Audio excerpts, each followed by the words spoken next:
Welcome to Mr. Sleepy Stories.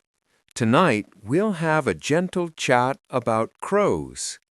These remarkable birds are far more than the dark silhouettes we see perched on telephone wires. They're thinkers, planners, and even problem solvers, with memories that last for years. Crows form close family bonds, use tools, and can even recognize individual human faces. Beneath their inky feathers is a mind constantly observing the world, intelligent, social, and surprisingly compassionate. So as you settle in and let the day fade, we'll explore some of the quiet wonders of the crow, a bird that carries centuries of mystery and meaning wherever it flies. If you enjoy what I do here, please like, subscribe, and share your experiences with this video topic in the comments below. I'd love to read your stories and hear how these calming facts help you relax before bed. Crows are among the very few animals capable of understanding the concept of zero, an abstract idea that represents the absence of something. In most of the animal kingdom, counting means recognizing how many, but understanding none is a much higher form of reasoning. It requires the mind to treat nothing as a measurable state. In controlled experiments, scientists trained crows to peck at symbols representing numbers. When shown a symbol for 0, the birds reacted differently than when shown 1, 2, or 3 dots. Their brains paused longer before responding, recognizing that 0 was not simply less, but a complete absence. Electrodes monitoring their brain activity confirmed this distinction. They processed 0 in a way similar to how primates and even humans do. This understanding might seem small, but it's an enormous leap in cognition. Only a handful of species, chimpanzees, rhesus monkeys, and now crows, have demonstrated this ability. For birds, whose brains are structured very differently from mammals, the finding challenges how we define intelligence itself. What makes this remarkable is not just memory or training, but comprehension. Crows can grasp that nothing is still something to think about. Among their many remarkable talents, crows have the ability to recognize and remember human faces for years. They don't just see a person, they form a lasting mental image of that face, connected to emotion and experience. Whether someone once offered food or posed a threat, that memory can stay vivid throughout the crow's lifetime. Scientists first discovered this through an experiment at the University of Washington. Researchers wearing masks captured and released wild crows. Weeks later, those same masks drew loud scolding calls from the birds, even though the people beneath them had changed. The crows were not reacting to clothing, body shape, or scent, only to the remembered face. What's more, the reaction spread. Birds that had never seen the masked, dangerous person before learned from others to recognize and distrust that face. This social transmission means crows can build shared knowledge across generations. A human who harms one crow may be remembered by hundreds. Yet the opposite is also true. People who regularly feed crows often find themselves greeted warmly, even years later, by the same families of birds. Their ability combines vision, memory, and emotion in a way that rivals mammals. It shows not only intelligence, but awareness of relationships and consequences. For crows, a face is never just a face. It's a story, a record of trust or caution that lives in their sharp, enduring minds. Planning is not a behavior people usually associate with birds. Yet wild crows demonstrate a remarkable ability to think several steps ahead.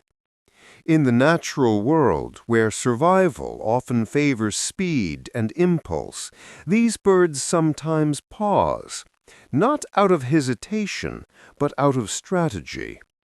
They appear to weigh their options, delaying gratification to secure a better reward later.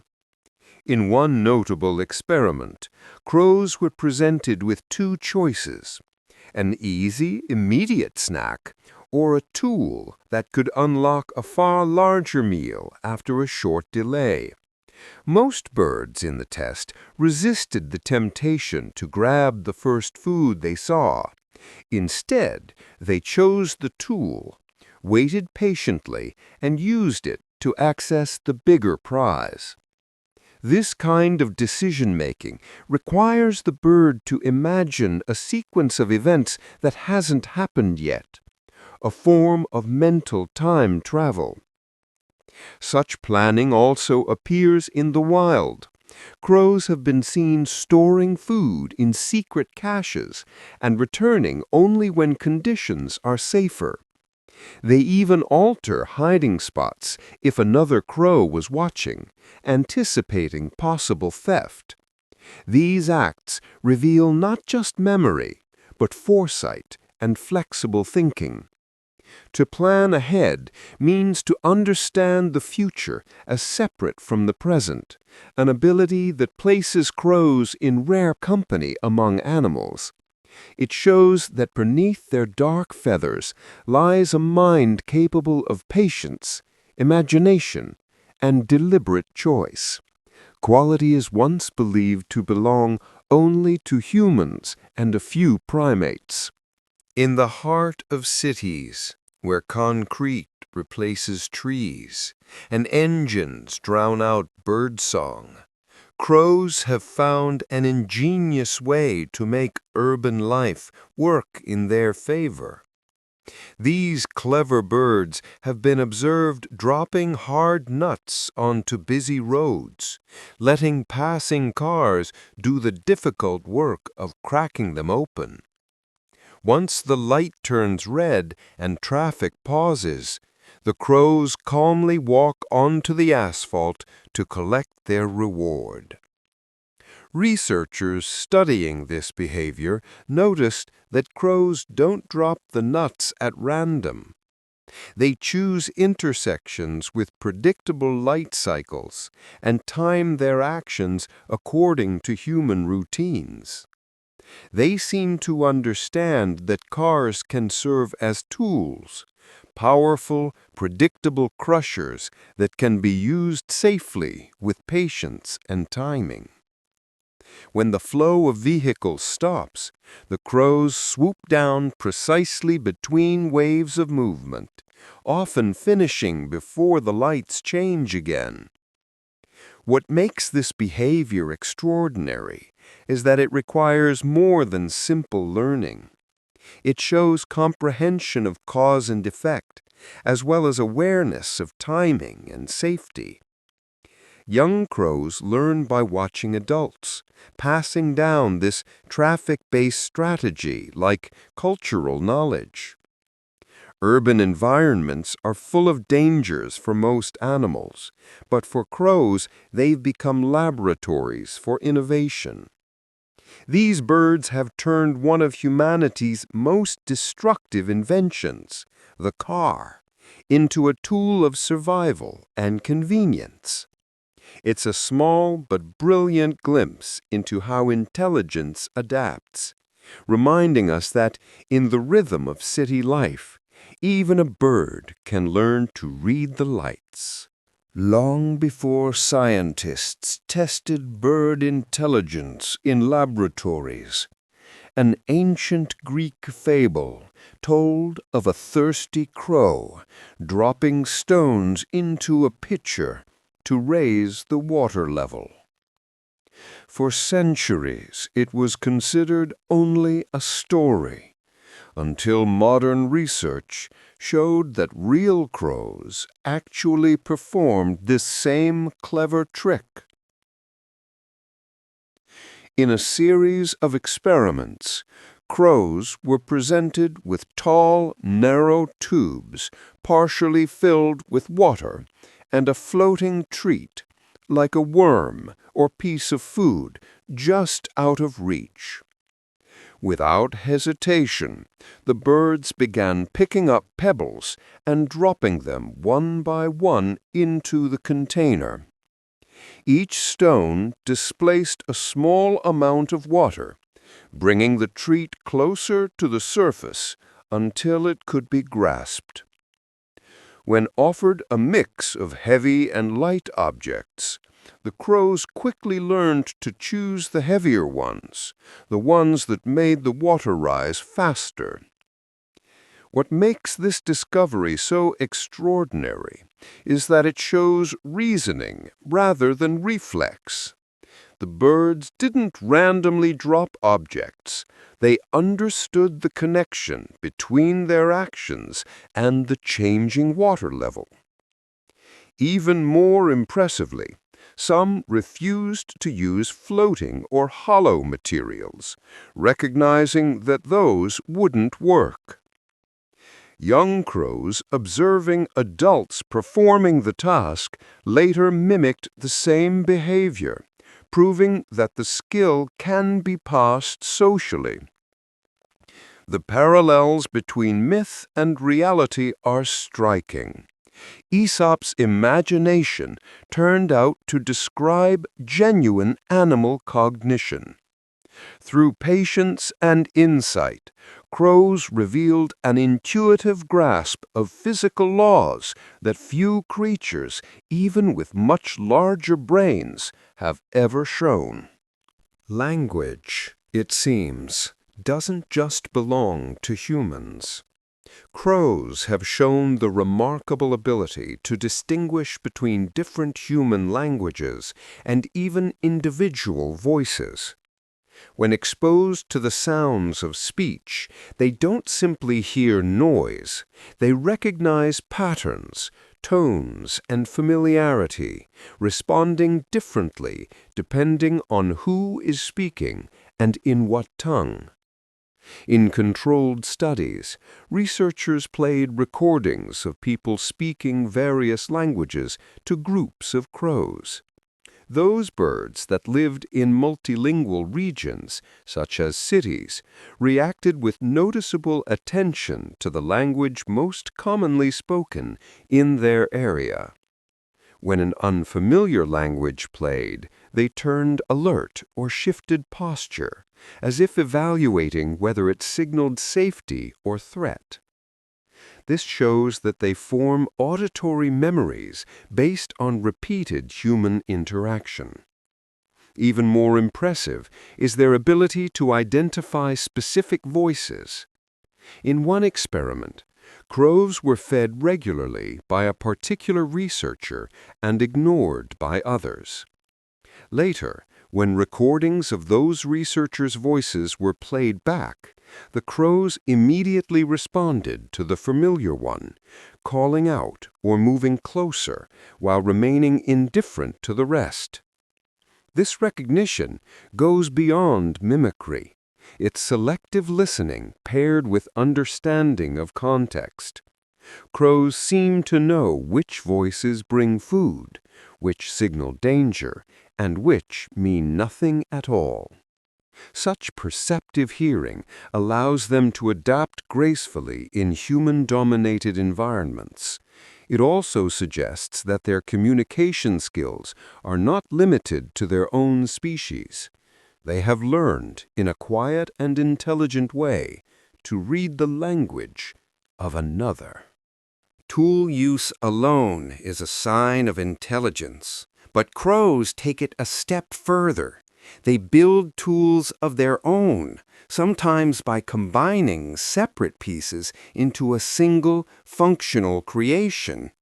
This kind of innovation reveals not only dexterity, but planning, creativity, and a deep understanding of cause and effect. In one groundbreaking experiment, New Caledonian crows were presented with short and long pieces of material. Each by itself was useless for reaching a treat hidden inside a long tube. After studying the problem, the birds began inserting one piece into another, creating an extended tool, something no bird had been taught to do. With their improvised instrument complete, they calmly extracted the food. Researchers watched in astonishment as the crows repeated this solution across trials, adjusting the fit and length until it worked perfectly.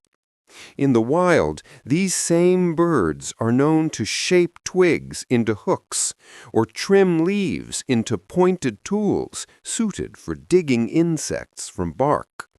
They even modify their tools over time, refining them as if guided by craftsmanship. What makes this ability remarkable is the mental process behind it. To create a new object from separate parts, a crow must imagine the result before it exists, a rare form of abstract reasoning. It demonstrates that their intelligence is not just instinctive, but inventive, capable of turning imagination into action with nothing but patience, persistence, and a few simple materials found in nature. Few animals can imagine the future, but crows appear to do just that. They're capable of mentally simulating possible outcomes before taking action, a rare cognitive skill that shows true foresight. Rather than relying solely on instinct, these birds seem to weigh the likely results of their choices and pick the best strategy for what's to come. Researchers testing this ability designed puzzles that required multiple steps to solve. A crow might need to select a specific tool now to use later, or perform a sequence of actions that only made sense when viewed as a whole. In one experiment, a crow was shown a locked food box, but could not access it immediately. Hours later, when offered several random objects, it chose the correct key-shaped tool and saved it for later use, clearly remembering the earlier situation and predicting what would happen next. In the wild, this kind of forward thinking shows up in subtle ways. Crows hide food when they have plenty and retrieve it when conditions change. They move their caches if another bird has been watching, anticipating that theft is possible. Their choices are shaped by what might happen, not only what is happening. This ability to picture future events reveals an imagination at work, a mind rehearsing life before it unfolds. It's a form of quiet reasoning once believed to belong only to humans and great apes.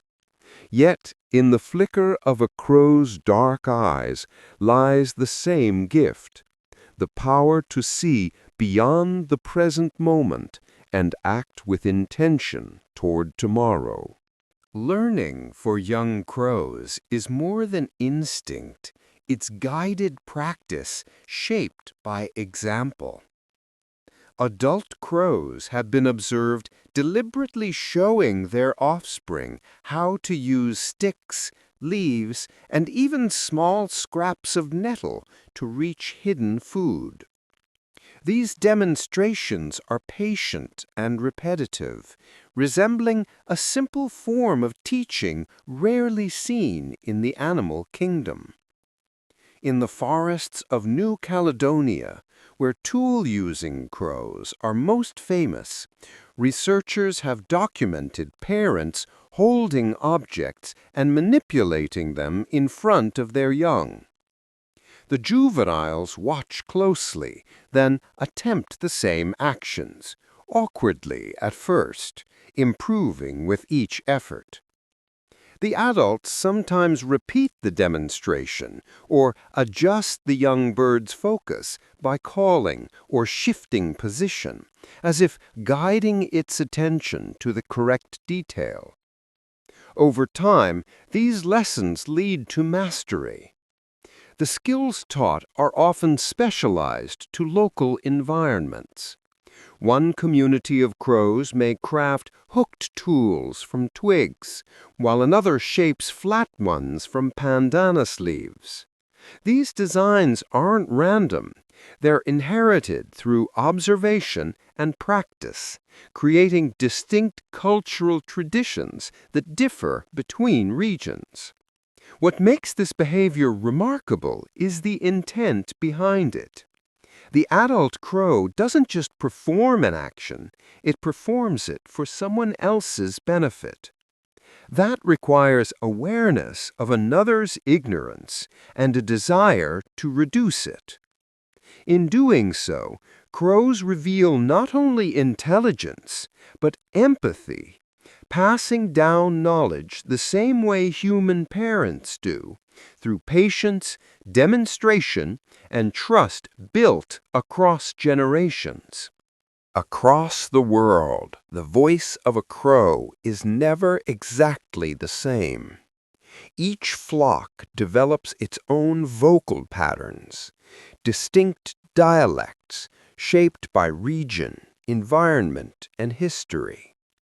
What sounds like a simple caw to human ears actually carries unique rhythms and tones that identify where a crow comes from, much like a local accent reveals human origin.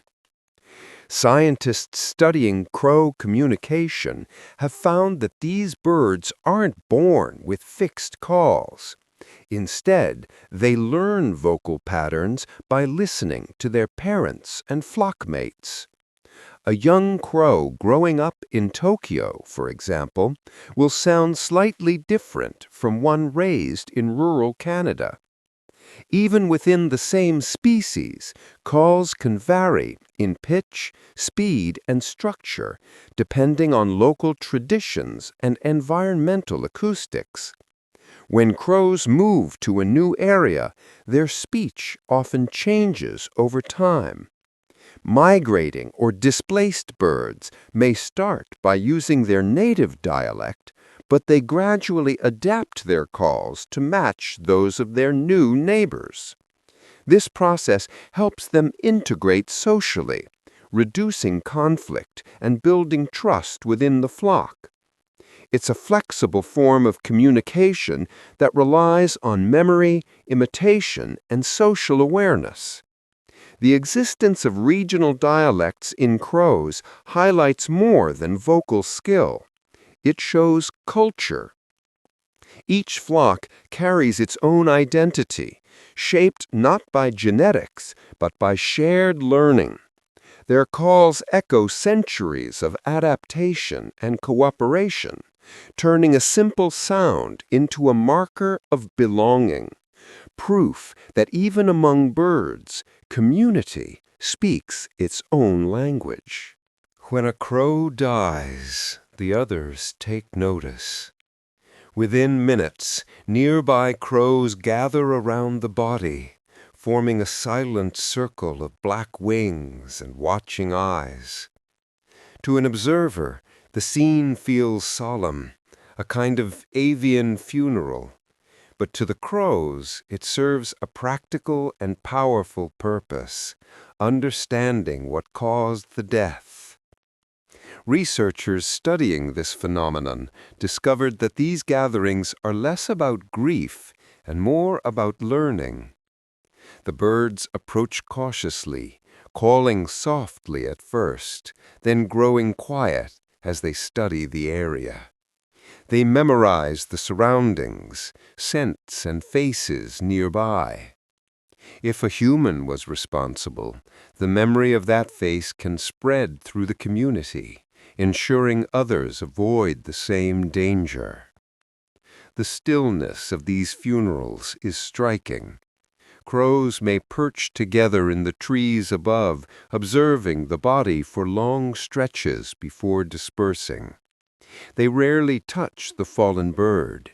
Instead, they seem to absorb information, each one processing what death might mean for their own safety.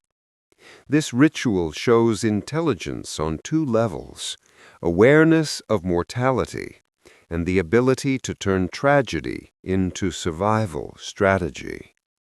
It also reveals social depth. The dead are not ignored, but acknowledged. While science frames it as learning behavior, there's something undeniably poignant about the sight of dozens of crows standing quietly over one of their own, as if even nature, in its cold logic, allows a moment of recognition for a life that has ended. Family life for crows doesn't end when the young can fly. In many species, particularly those living in stable territories, young crows often remain with their parents for several years, becoming active helpers in raising their future siblings. This behavior is known as cooperative breeding, and it adds a remarkable social depth to crow communities. Researchers observing wild American crows have documented these extended families working like small teams. Last year's offspring joined their parents during nesting season, bringing food to chicks, guarding the nest from predators, and even sounding alarms when danger approaches. Their assistance can dramatically improve the survival rate of the younger brood. For the young helpers, the experience offers valuable lessons. They learn how to choose safe nesting sites, recognize threats, and manage the demands of raising chicks before starting their own families. This apprenticeship model turns the crow family into a living classroom where every member has a role and purpose. The arrangement also benefits the group as a whole. Larger family units mean stronger defense, more eyes to spot danger, and a better chance of survival for everyone involved. In environments where intelligence and cooperation mean the difference between thriving and struggling, these social bonds are essential. By staying close, crows create continuity between generations, wisdom passed not through instinct, but through shared experience. It's a quiet reminder that in the crow world, growing up doesn't mean leaving home. It means learning to give back. Within a crow's flock, voices matter as much as faces. Each bird carries a unique vocal signature, a personal sound that acts like a name.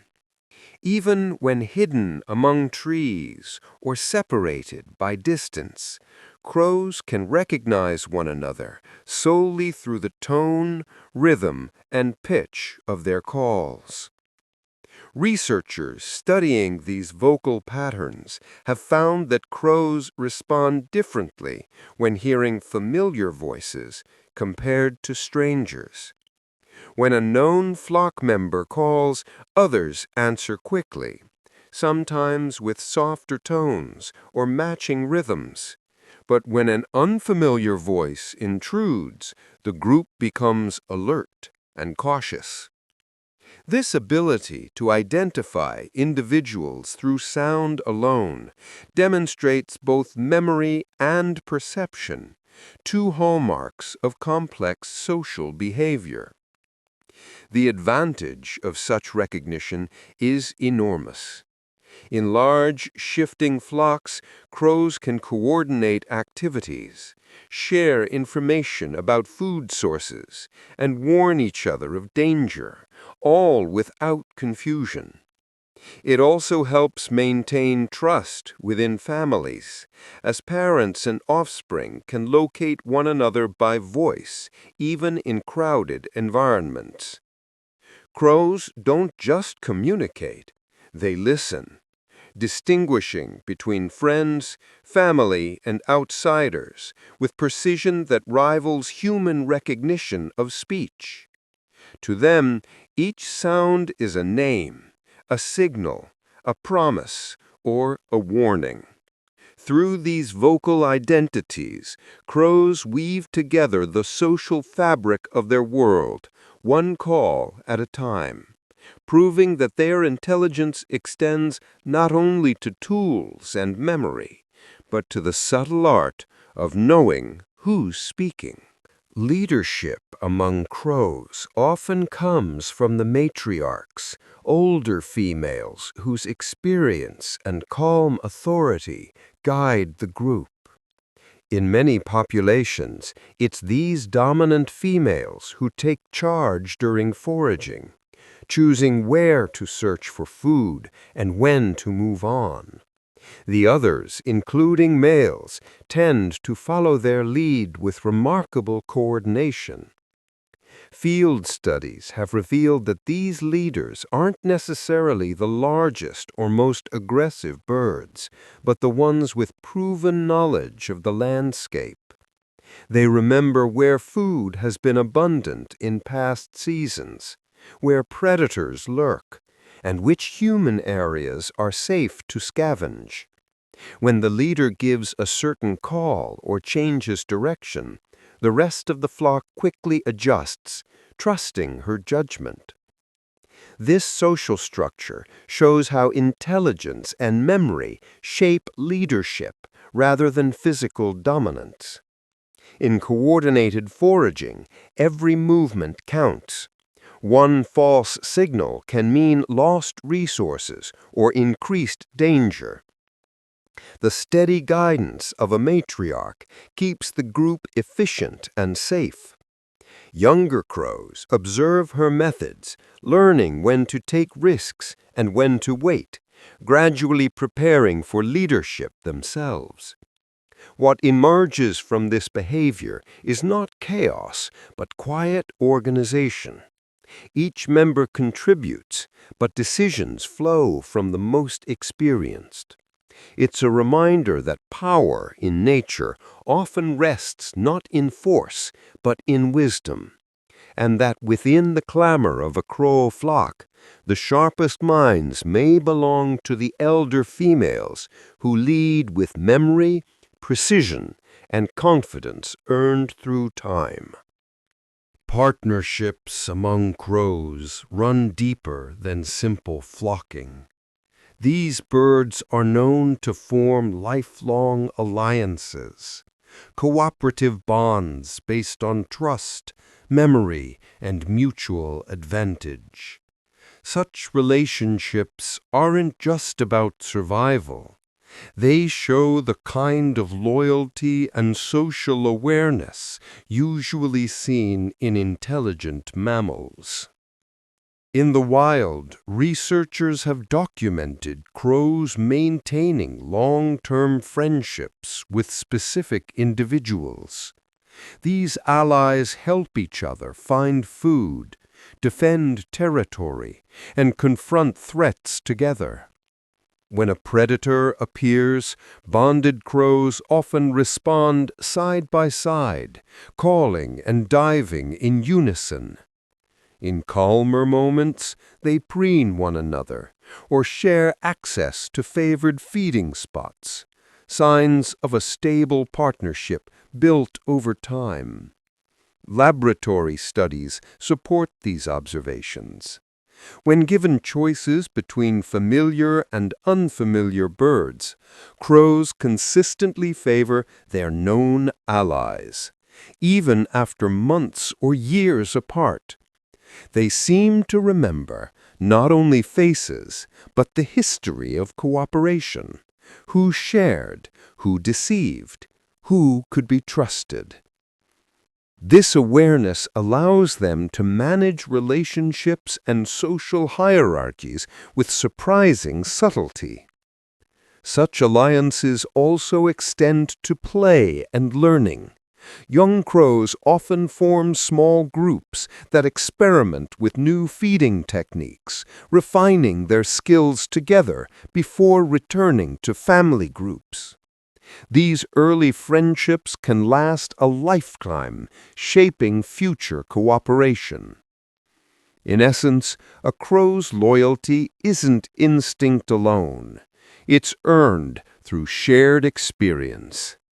These enduring alliances prove that beneath their dark feathers lies a deeply social mind, one that values trust, remembers kindness, and keeps its promises long after the sky grows quiet. Compassion is not a trait often credited to wild animals, yet crows quietly defy that assumption. During harsh winters, when cold and hunger press against survival, these birds have been observed sharing food with companions too weak or injured to fend for themselves. It's a simple act that carries deep meaning, a sign of social awareness and empathy within their black-feathered ranks. Naturalists watching crow populations in northern climates have described moments where one bird, after finding scraps of food, sets aside a portion and calls softly to another in distress. The stronger crow may place the food nearby and wait while the other eats, showing patience and restraint rather than dominance. These gestures aren't limited to relatives. Even unrelated flock members sometimes receive help. Scientists believe such generosity strengthens the flock as a whole. By supporting weakened individuals, crows preserve knowledge, maintain alliances, and improve their group's long-term survival. Those that recover often repay the favor in later seasons, reinforcing a cycle of cooperation that benefits everyone. What makes this behavior remarkable is that it comes at a cost. In the wild, sharing food during scarcity means taking a personal risk, yet the crows do it anyway. Their willingness to aid others suggests a level of emotional intelligence beyond mere instinct. Through these small, silent exchanges, they reveal that kindness exists in nature's colder corners, carried not by words or warm fires, but by the quiet generosity of wings that choose to share.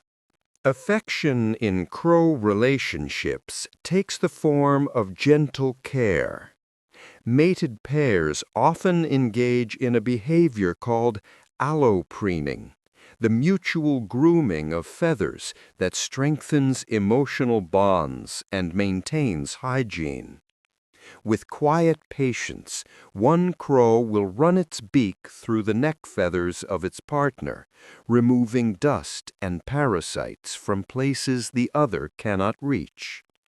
To an observer, these moments appear tender, almost intimate. The birds often lower their heads or close their eyes as they're preened, signaling complete trust. This ritual doesn't end once nesting is over. Pairs continue to alloprene throughout the year, especially during moments of rest or after cooperative tasks like building nests or defending territory. Scientists believe that allopreening plays a role similar to affection in social mammals. It reduces tension, reaffirms loyalty, and helps maintain harmony within pairs and family groups. A well-bonded couple tends to raise healthier chicks and defend their nesting area more effectively. In larger flocks, the practice sometimes extends beyond mates. Close allies or family members may exchange preening as a symbol of friendship or reconciliation after conflict. It's a form of communication that needs no voice, an act of reassurance spoken through touch. Through this simple gesture, crows reveal the depth of their emotional world. Their black feathers may seem austere, but the care they show each other carries warmth and trust. In their quiet grooming, they demonstrate that companionship in nature is not just about survival. It's about connection, respect, and the comfort of being known. Not every action in a crow's life is about survival. These birds are known to play, to engage in activities that serve no immediate purpose other than enjoyment and practice. Observers have watched them sliding repeatedly down snowy rooftops, gliding for the sheer fun of it, or tossing small objects into the air and catching them like children testing their reflexes. One of the most charming behaviors involves stick games. A crow will pick up a twig and pass it to another, sometimes mid-flight, sometimes on the ground. The second bird may drop it, chase it, or return it, a pattern that repeats without competition or aggression. Such exchanges suggest an understanding of turn-taking and shared amusement, both signs of sophisticated social interaction. Play among animals is often linked to intelligence, and crows are no exception. These games help them practice balance, coordination, and creativity, skills that later apply to foraging or problem-solving.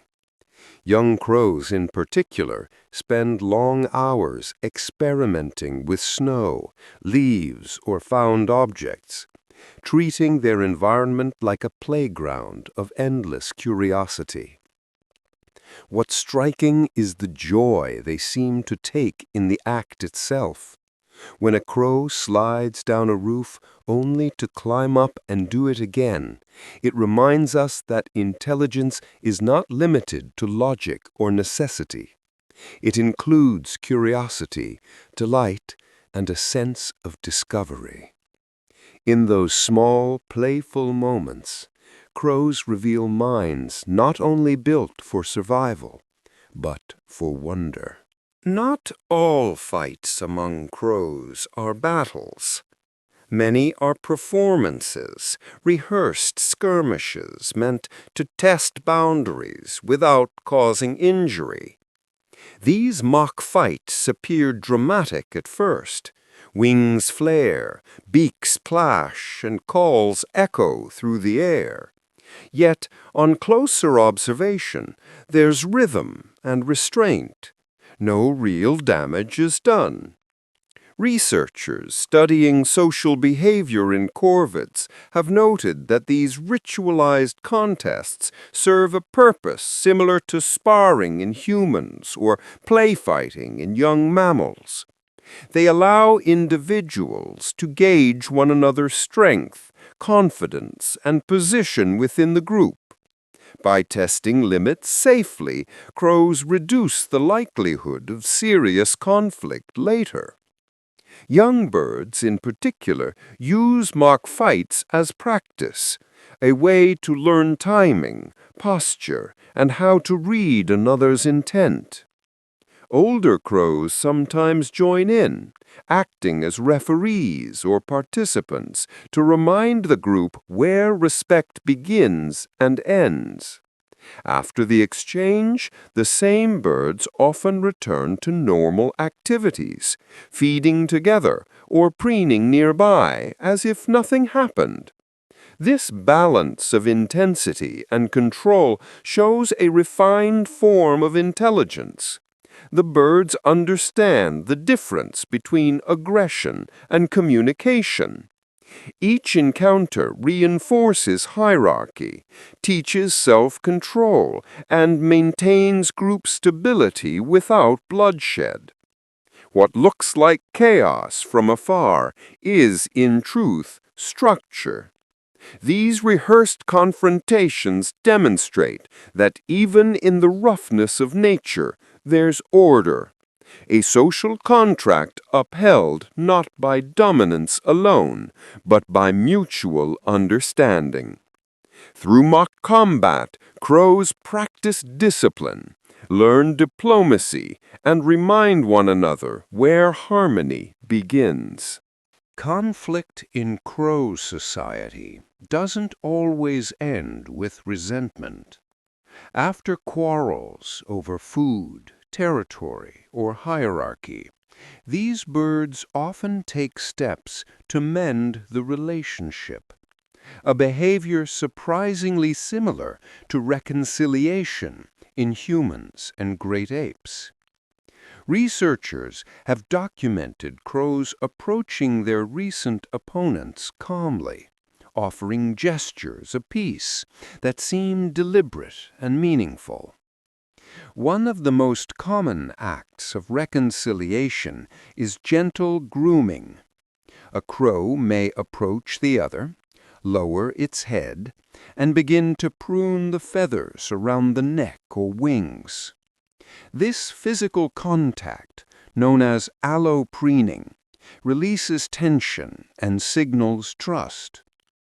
In other cases, crows have been seen presenting small gifts, bits of food, shiny pebbles or twigs, placing them nearby as if to re-establish goodwill. Such behavior demonstrates that crows understand the importance of social harmony. Life in a flock depends on cooperation, and lingering hostility weakens the group. By repairing bonds quickly, they maintain unity and stability, ensuring everyone's safety and shared success in finding food or defending against predators. Scientists studying these reconciliations note that they require memory and empathy, the ability to remember conflict, recognize its emotional cost, and choose to resolve it. Crows seem to value peace over pride, using simple yet profound gestures to restore balance. It's a quiet reminder that intelligence isn't only about problem-solving or tool use. Sometimes it's about knowing when to forgive and having the wisdom to rebuild trust with a single feathered touch or a humble gift laid gently at a friend's feet. Communication among crows is astonishingly intricate. Their calls are not random bursts of sound, but a structured system of signals capable of conveying more than 250 distinct messages. Each variation, a shift in pitch, rhythm, or intensity, carries specific meaning understood only within their flock. Researchers studying these vocal patterns have catalogued calls that function like words. A low, drawn-out caw might signal mild alarm, while a sharp, rapid burst can mean immediate danger.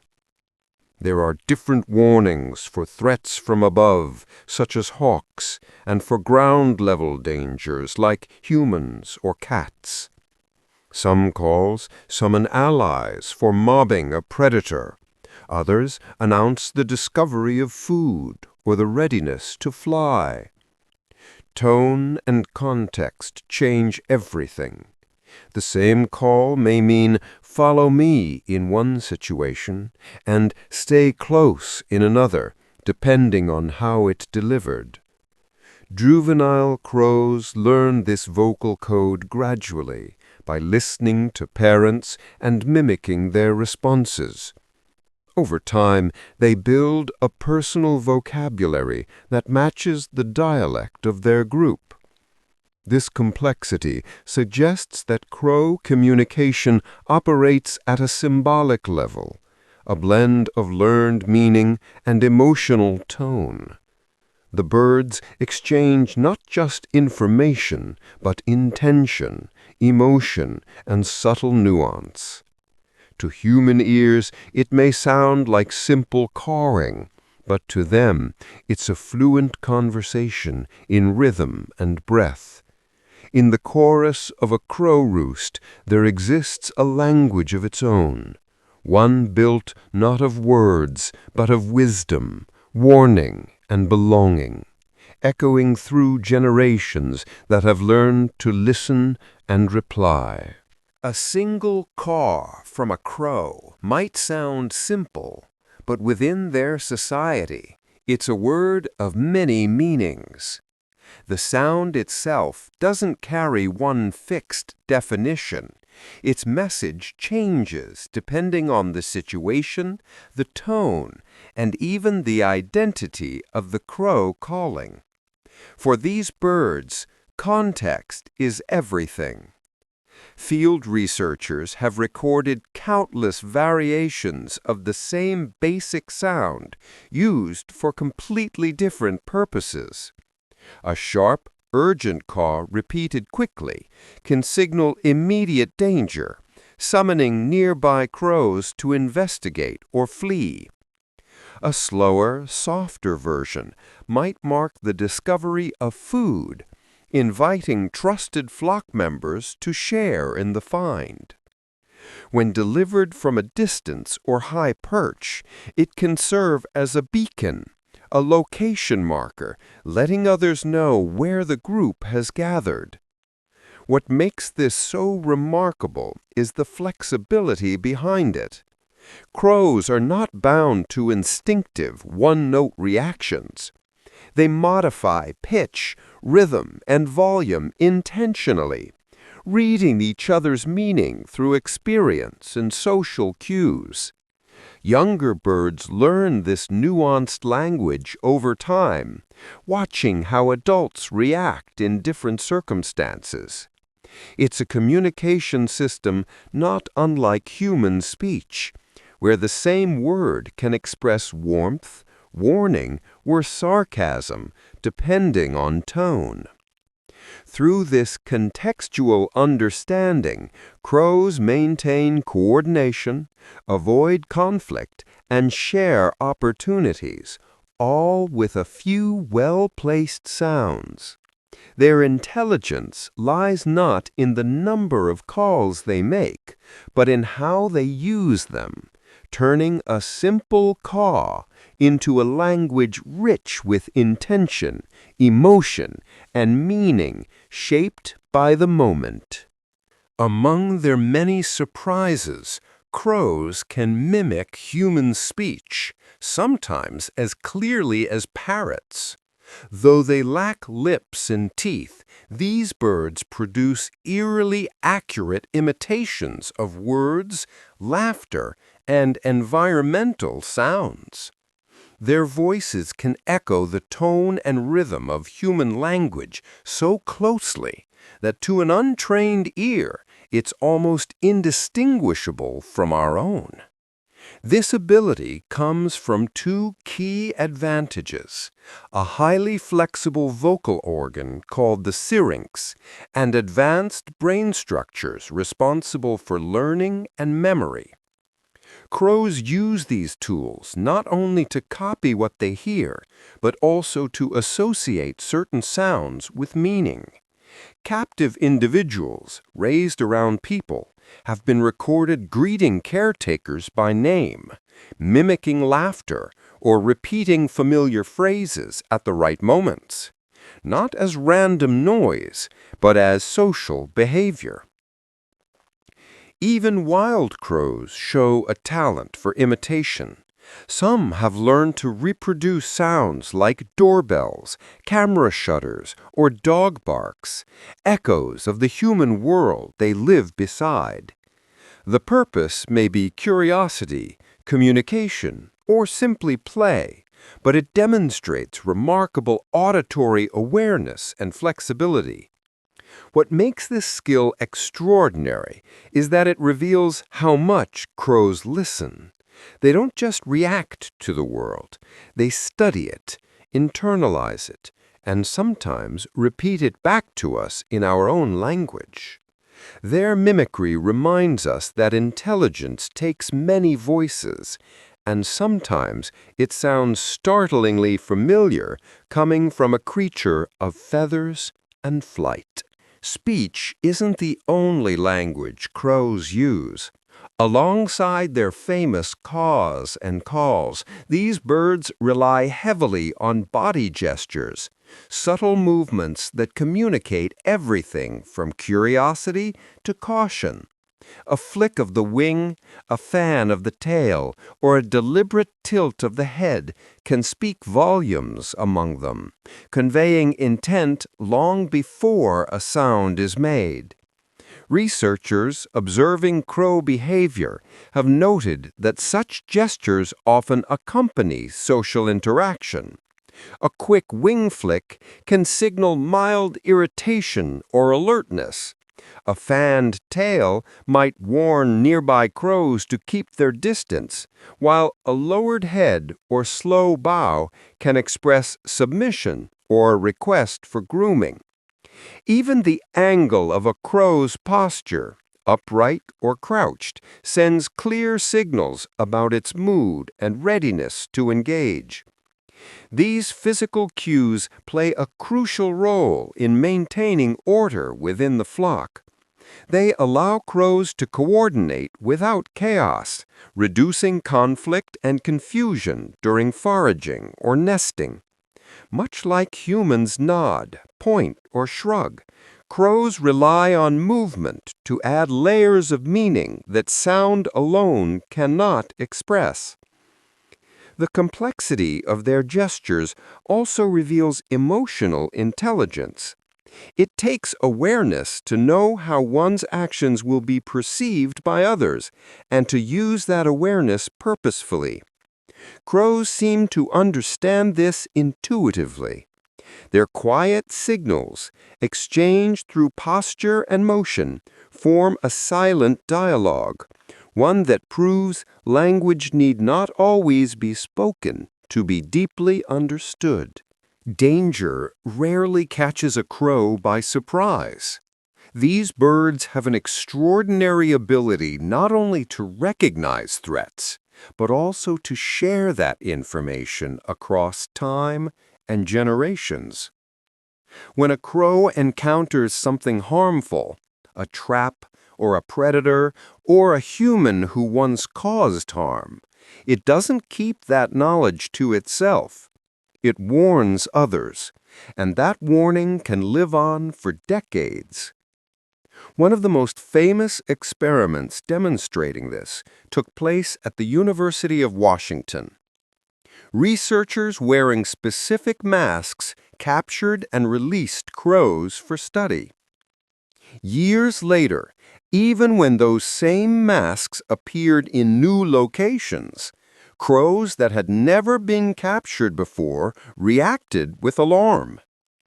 The knowledge had been passed from the original birds to their offspring and neighbors, a generational transfer of learned danger. In the wild, similar behavior plays out daily. A crow spotting a hunter or an unsafe area will sound a distinct alarm, prompting others to avoid the place. Younger crows learn by watching and remembering who or what triggers that reaction. Over time, these memories become part of the group's collective knowledge, a form of cultural inheritance that protects them long after the original event. This ability to share warnings shows intelligence built on community and memory. Crows don't just survive as individuals, they survive as a network of minds.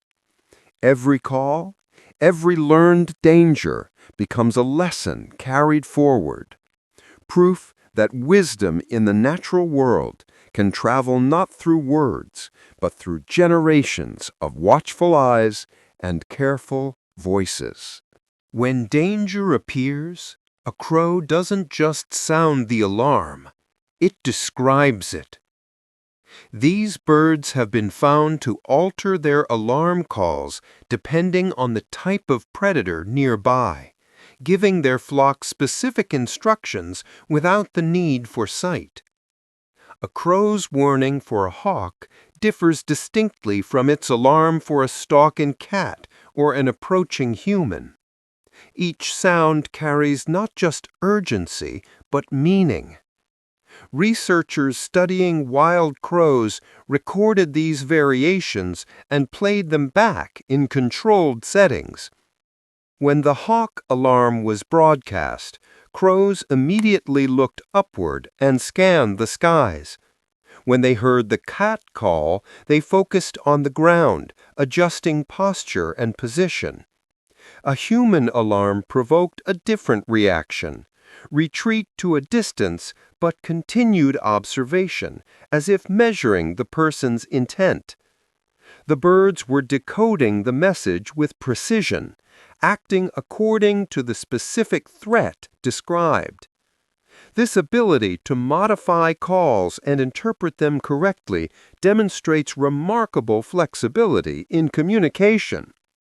It suggests that crows possess an understanding not only of sound, but of meaning, the concept that different dangers require different responses. Such communication is rare outside advanced mammals. For crows, it's a form of spoken survival strategy, refined through generations of practice and memory. In every flock, these customized warnings create a living language of safety, one where a single change in tone can mean the difference between a cautious glance and a coordinated escape into the trees. Deception, once thought to be a uniquely human trait, finds an unlikely practitioner in the crow. These birds have been observed lying, giving false alarm calls to trick others into abandoning food. When a crow discovers a rich feeding spot but notices rivals nearby, it may suddenly sound a warning call for danger. The startled flock scatters, expecting a predator, while the clever deceiver seizes the opportunity to eat in peace. Researchers studying this phenomenon have documented multiple cases of false signaling, especially among young or opportunistic individuals. What makes this behavior remarkable is the clear intent behind it. The crow isn't reacting to fear, it's creating a situation to its advantage. The timing of the alarm, the quick return to feeding, and the repetition of this trick over time all suggest calculated manipulation. Other crows, however, learn to catch on. Overuse deception weakens credibility, much like how humans stop trusting habitual liars. In some flocks, deceptive individuals are ignored when they later issue real warnings, revealing an unspoken system of social accountability within the group. This capacity for strategic dishonesty indicates complex cognition. It requires understanding how others think and react, a mental process known as theory of mind. By predicting the behavior of their peers, crows demonstrate not just intelligence, but psychological insight. In their dark feathered cunning, we see reflections of our own social games, proof that intelligence isn't always honest, and that even in nature, sometimes the sharpest minds win through wit rather than strength. Across continents and climates, the voice of a crow carries local flavor. Different populations develop signature calls that sound slightly different from one another. Regional accents shaped by geography, environment, and community tradition. What sounds like a uniform caw to the human ear is in reality a dialect that can reveal where a crow comes from. Field studies have shown that crows raised in separate regions use unique combinations of pitch and rhythm that mark them as locals. When a young bird joins a new flock, it often modifies its voice over time, adopting the new dialect to blend in. This adaptability shows that crows don't just communicate through instinct. They learn their language socially, much as humans acquire regional accents through immersion. These differences serve more than aesthetic purpose. They help flocks identify outsiders and maintain internal cohesion.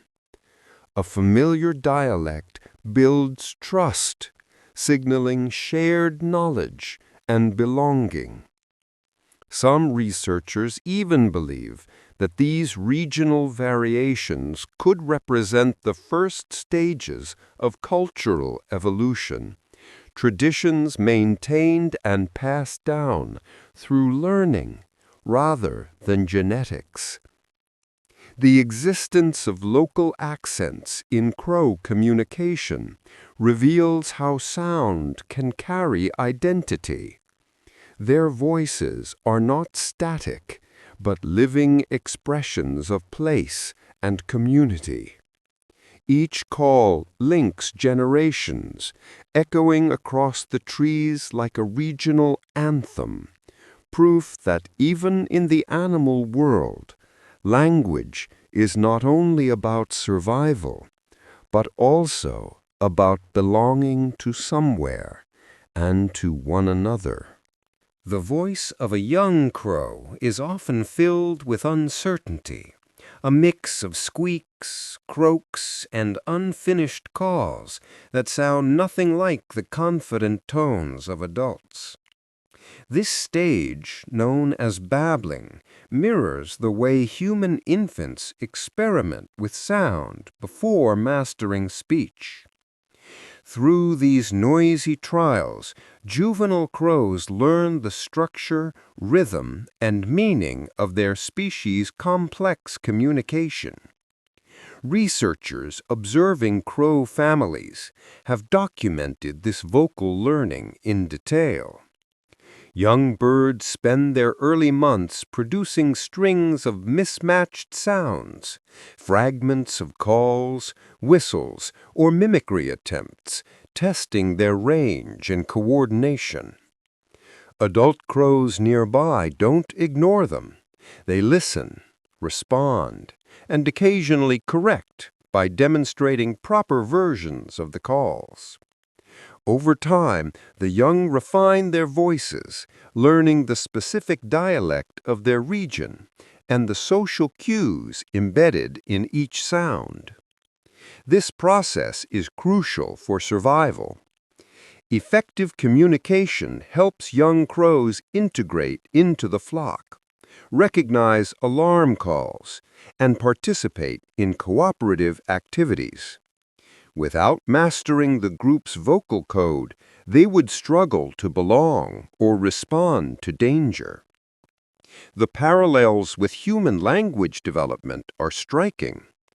Just as children move from babble to words through imitation and feedback, crows rely on interaction and practice.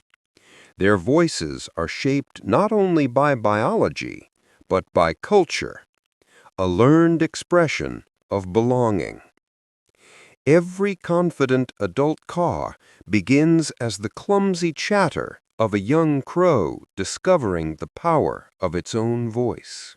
Awareness of one's own reflection is a rare trait in nature. Yet crows, with their sharp minds and inquisitive eyes, have shown they possess it. When presented with a mirror, they don't simply attack the image or treat it as a rival bird.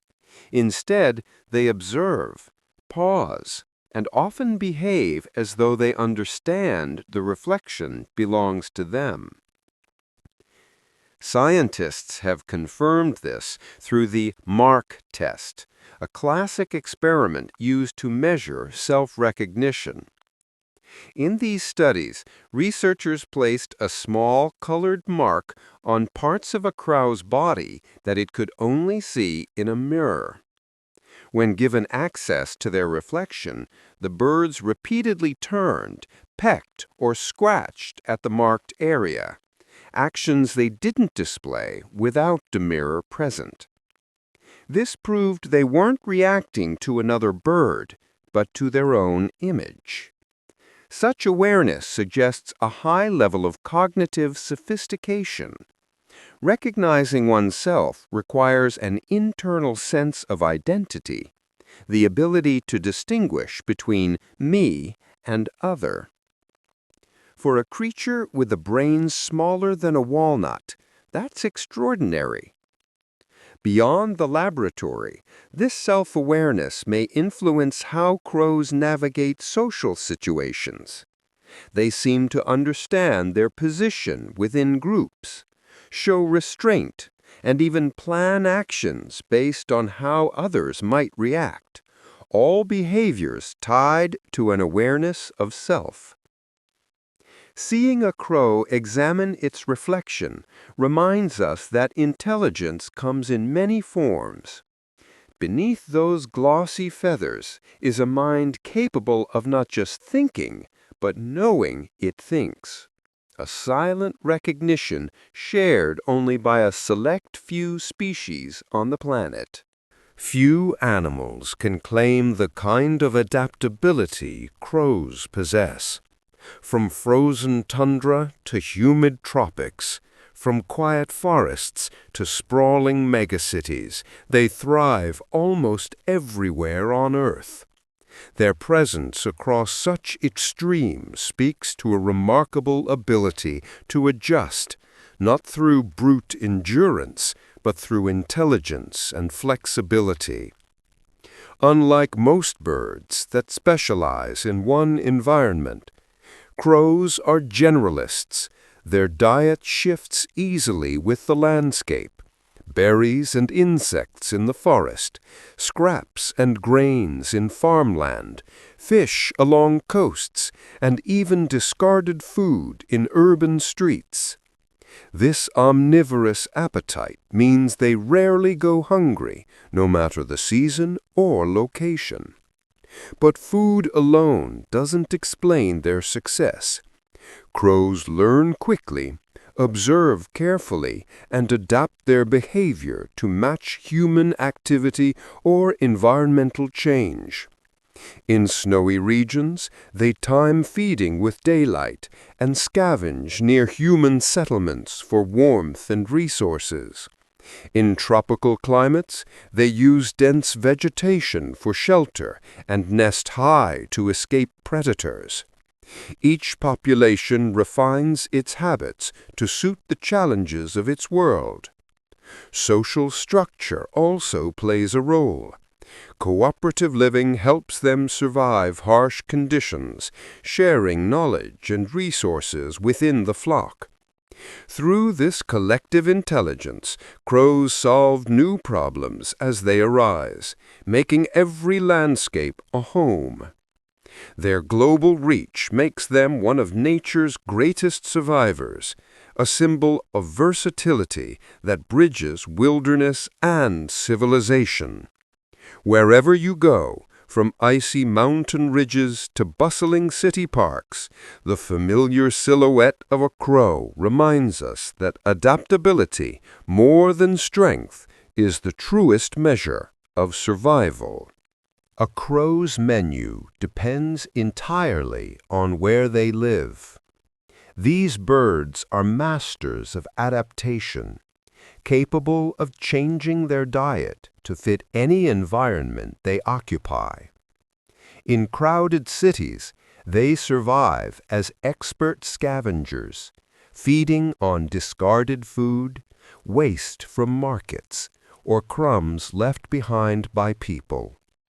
Yet in the quiet of forests or farmlands, they transform into agile hunters and foragers, pursuing insects, small rodents, or even raiding nests for eggs and hatchlings.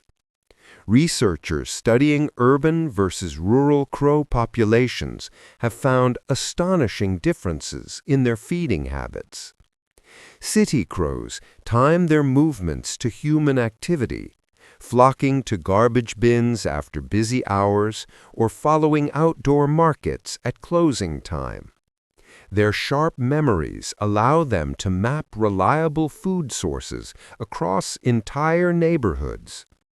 Meanwhile, their forest-dwelling relatives rely on stealth and precision, using keen eyesight to spot beetles under bark or frogs in shallow streams. This shift in behavior highlights the crow's incredible adaptability.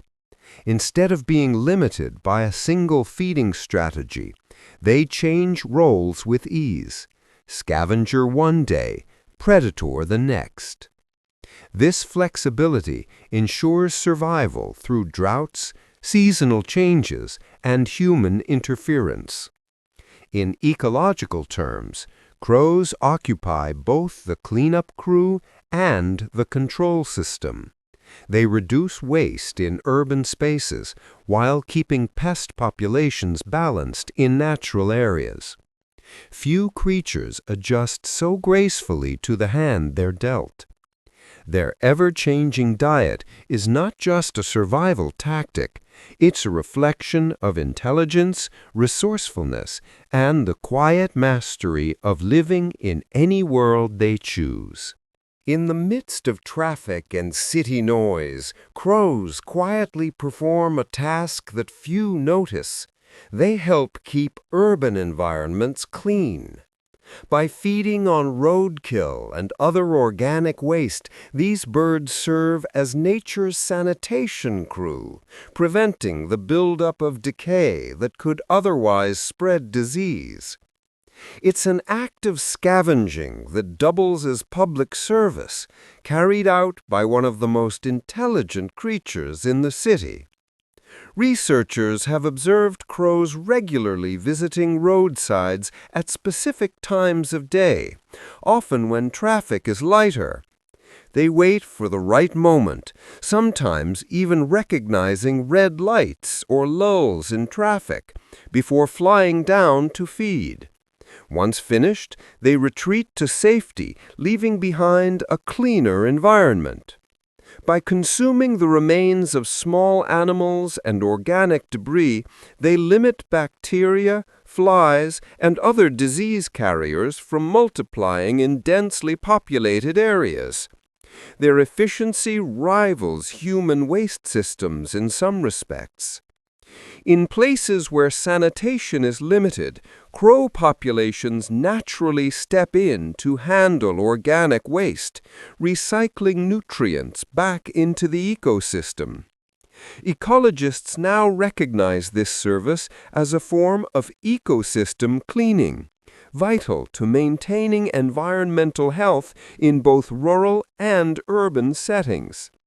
What makes this behavior especially remarkable is the precision with which crows manage it, feeding without causing accidents or risking their lives unnecessarily. Through sharp timing and learned awareness, they coexist with traffic while performing one of nature's oldest duties, the restoration of balance through renewal. In a world built for cars and concrete, crows remain the quiet custodians of cleanliness, turning decay into sustenance and chaos into order. Feeding for a crow is never just about the moment. These birds think ahead, saving what they find for leaner days. After gathering food, a crow will often fly off to a quiet spot, under leaves, behind stones, or in crevices of bark, and store it in a small, hidden cache. Each item is tucked away carefully, and astonishingly, the bird can remember dozens of these secret locations for weeks or even months. Scientists studying this caching behavior have discovered that crows use landmarks to navigate their memory. They recall the position of trees, buildings, or even human-made objects near their storage sites. When hunger strikes, they return directly to their caches with unerring precision, retrieving food that would otherwise be long forgotten. In controlled studies, individual crows remembered up to 50 different hiding places, even after long periods of time. Their strategy also includes deception. When other crows are watching, a bird may perform a fake burial, pretending to hide food in one spot while secretly placing it elsewhere later. This kind of misdirection suggests not only memory, but foresight and social awareness, understanding that others might try to steal from them.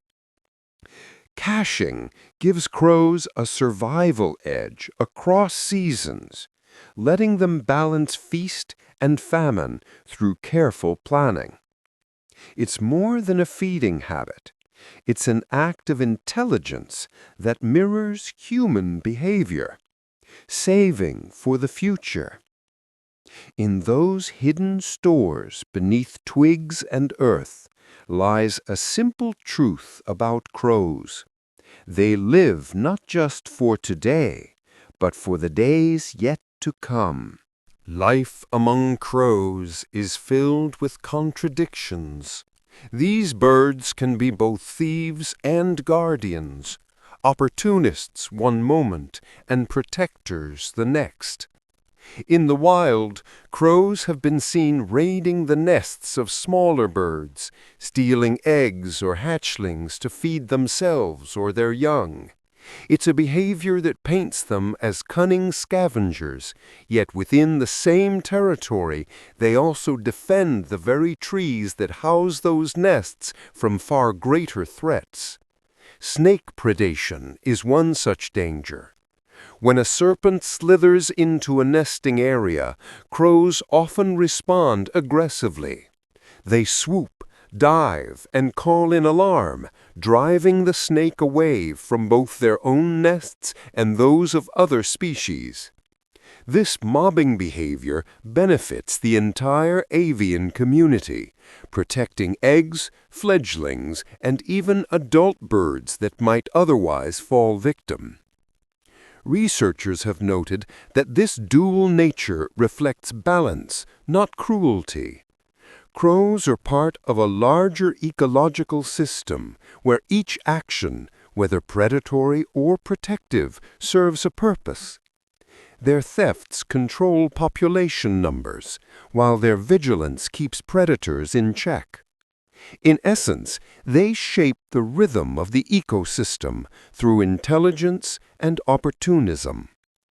Rather than fitting neatly into good or bad roles, crows operate in shades of gray. Their instincts respond to survival, yet their actions often ripple outward, aiding the very creatures they sometimes rob.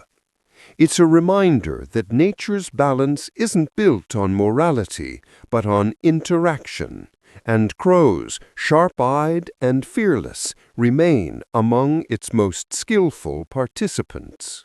Cooperation in nature often arises from quiet understanding, and crows exemplify this beautifully. They have learned to follow wolves and human fishermen, taking advantage of the leftovers these larger hunters leave behind. It's not theft, it's a form of partnership, where each species plays a role in a shared ecosystem of survival. In the wild, crows have been observed trailing wolf packs through forests and snowfields. As the wolves close in on prey, the birds keep a cautious distance, watching from nearby branches. Once the wolves finish feeding, crows move in, cleaning up scraps of meat that would otherwise go to waste. In turn, their presence help alert wolves to danger. The birds' alarm calls can signal approaching threats, creating a subtle but real form of cooperation between predator and scavenger. A similar relationship unfolds near human waters. Along riverbanks and harbors, crows often gather near fishermen, waiting patiently for discarded fish parts or bait. They recognize patterns of activity, the hum of engines, the sound of nets being pulled, and arrive precisely when the meal begins. Their timing and observation show awareness, not chance. These alliances demonstrate how intelligence bridges species. Crows don't need to dominate or compete. They thrive by reading the rhythm of others. Whether shadowing wolves through snow or circling fishing boats under the sun, they remind us that in nature, survival often favors not the strongest, but the cleverest, those who know when to follow, when to wait, and when to share. When flames die and the forest falls silent, crows are often the first to return. Long before the greenery reemerges, their black silhouettes circle above the ash, searching, calling, and reclaiming the land. While many animals flee the devastation of wildfire for good, crows move in quickly, drawn not by destruction, but by opportunity and resilience. Researchers have noted that crows reappear in burned regions within days of a fire. The charred landscape, though barren to most, offers rich rewards to these adaptable birds. Fires expose insects, grubs, and small mammals hiding beneath bark or soil, creating a temporary abundance of food. Crows take advantage of this window, foraging efficiently while the environment resets. Their return does more than mark survival. It helps the ecosystem recover.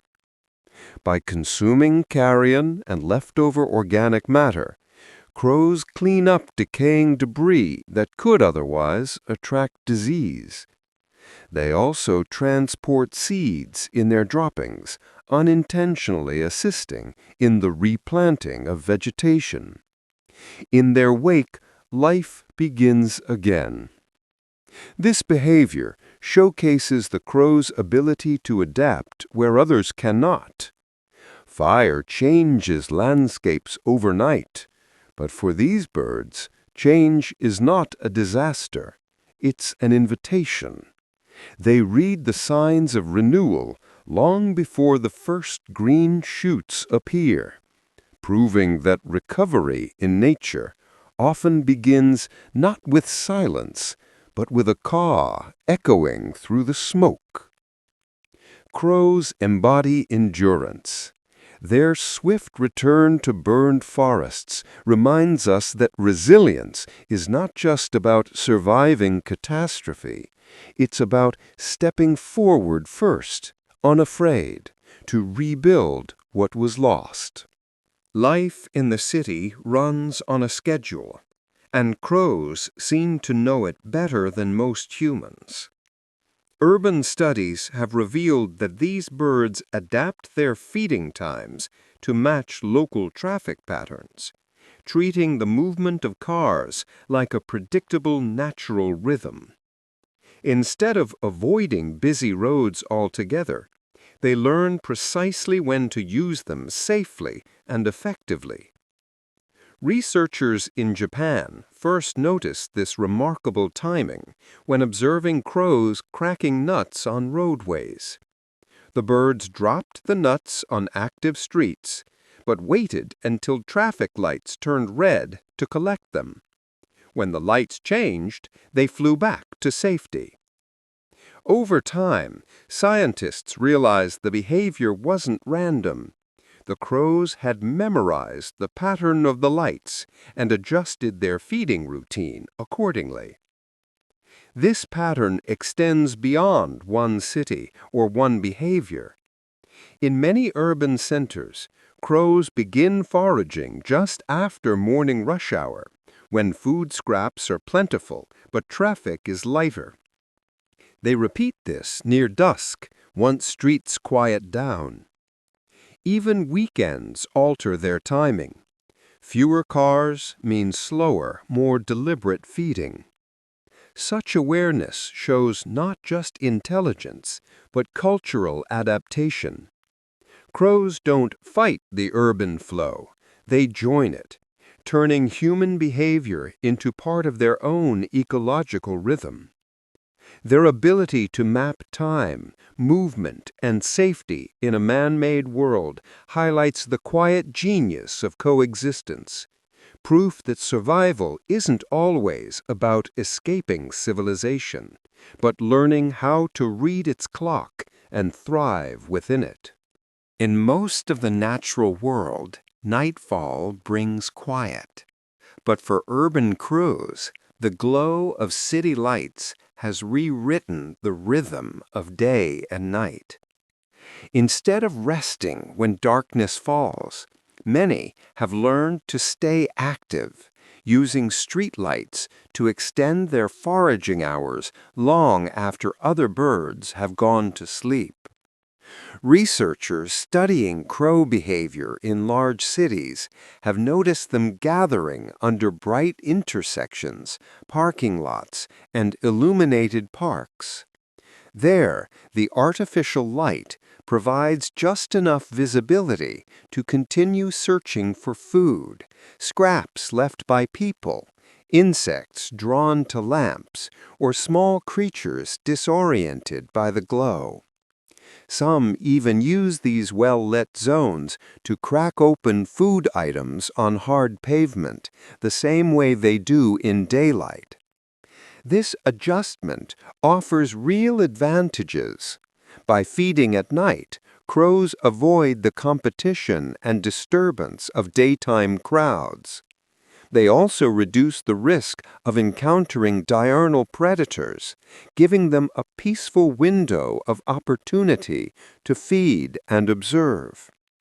Their sharp eyes and quick learning allow them to navigate this environment with confidence, moving fluidly between darkness and artificial day. What this reveals is not just adaptability, but insight. Crows recognize that human-built systems, even something as mundane as a street lamp, can serve their needs.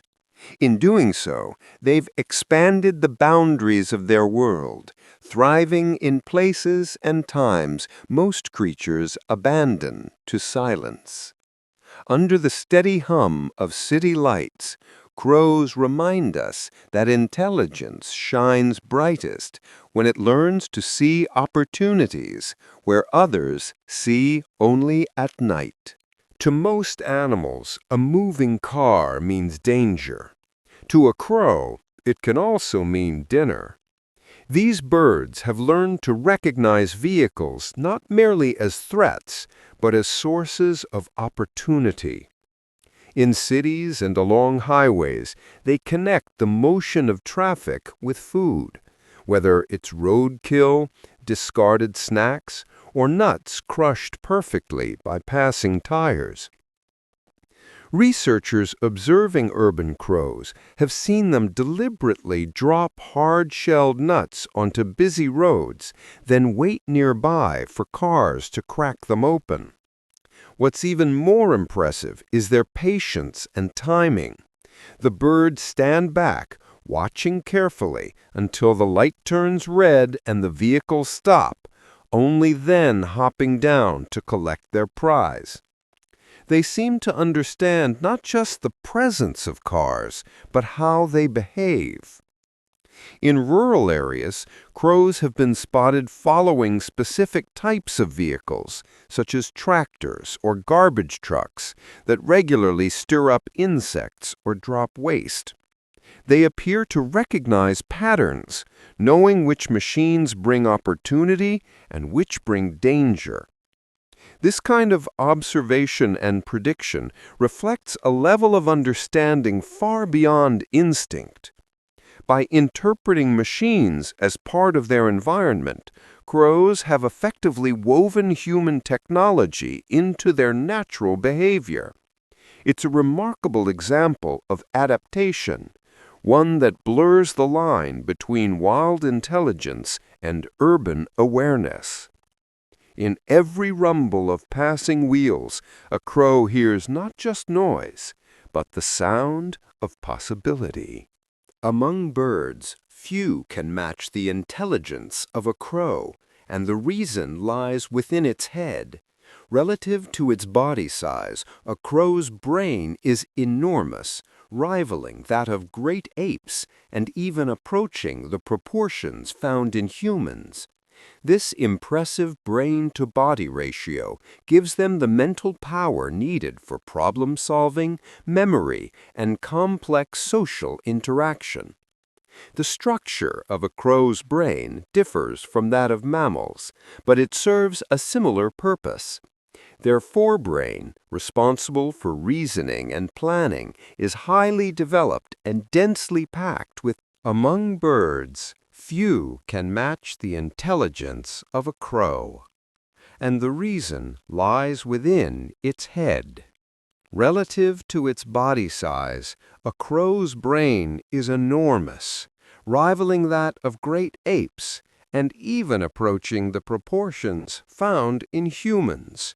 This impressive brain-to-body ratio gives them the mental power needed for problem-solving, memory, and complex social interaction. The structure of a crow's brain differs from that of mammals, but it serves a similar purpose. Their forebrain, responsible for reasoning and planning, is highly developed and densely packed with neurons. In fact, bird brains contain far more neurons per cubic centimeter than mammalian ones, meaning crows achieve extraordinary processing power in a small space. This efficiency allows them to think quickly, adapt to changing environments, and learn from experience. Behavioral studies reflect this intelligence in action. Crows use tools, recognize themselves in mirrors, remember human faces, and even teach new skills to their young, all tasks requiring higher-level cognition. In the wild, they plan for the future, form alliances, and engage in playful activities purely for enjoyment. Their large brains are more than an evolutionary quirk. They're the foundation of a mind that rivals many mammals. What humans see as clever tricks, opening containers, cracking nuts with cars, or deceiving rivals, are natural expressions of that powerful intellect. Beneath the sleek feathers and sharp black eyes lies one of nature's most efficient thinkers, proving that brilliance doesn't depend on size, but on how well a mind uses the space it has. Hidden within the small brain of a crow lies something once thought to exist only in large-brained mammals: spindle neurons. These rare, specialized cells are responsible for some of the most advanced mental functions known to science: empathy, reasoning, emotional awareness, and complex social behavior. Their discovery in birds fundamentally changed how scientists understand intelligence. In humans and great apes, spindle neurons help process emotions and moral decisions, the gut feelings behind compassion or fairness. When researchers found similar cells in crows, it suggested that these birds might experience a form of emotional reasoning too. Their ability to comfort distressed companions, reconcile after fights, or even gather silently around their dead suddenly had a biological explanation rooted in empathy. What makes this discovery even more remarkable is that bird and mammal brains are structured completely differently. The presence of spindle neurons in both groups is a case of convergent evolution, nature finding the same solution twice in separate lineages. Despite millions of years of divergence, both crows and humans evolved the same kind of cells to manage complex thought and feeling. This shared architecture may explain why crows show such social depth and emotional intelligence. They don't merely react to the world. They interpret it through understanding and awareness. In their small, feathered skulls resides a type of neuron that connects them, astonishingly, to dolphins, elephants, and ourselves. It's a reminder that empathy isn't bound by species or size, but by the quiet brilliance of the brain.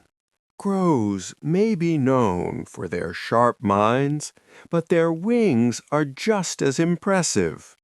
When pushed by danger or driven by migration, these birds can reach speeds of up to 60 miles per hour, faster than most people realize.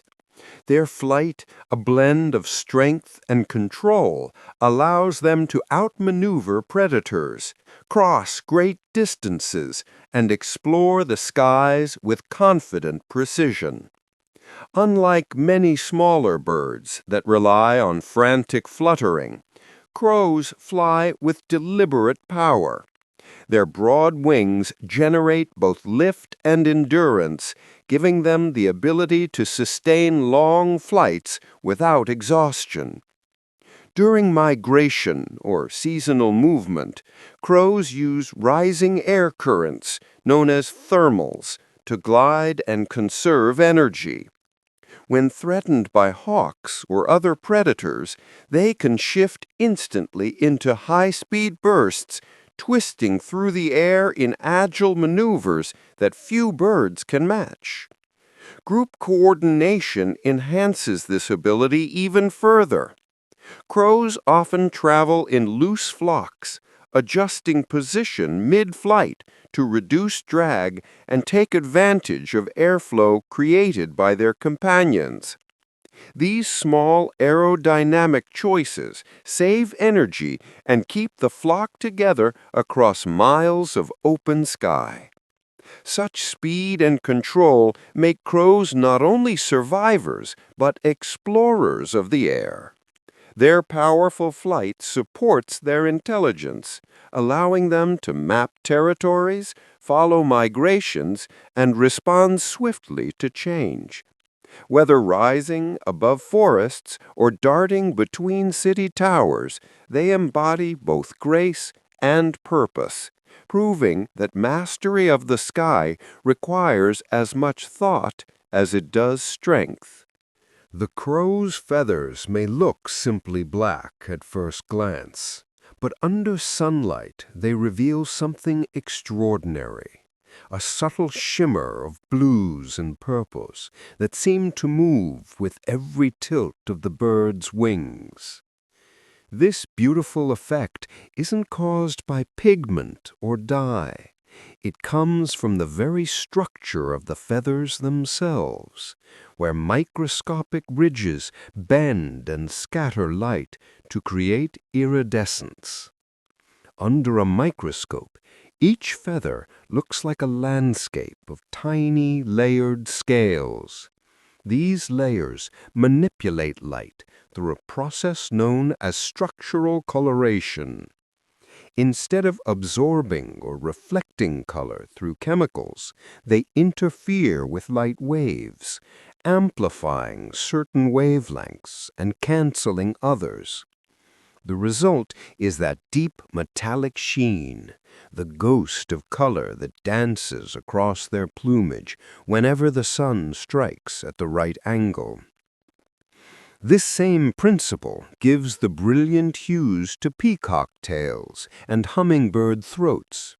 But in crows, the effect is subdued, elegant rather than flamboyant.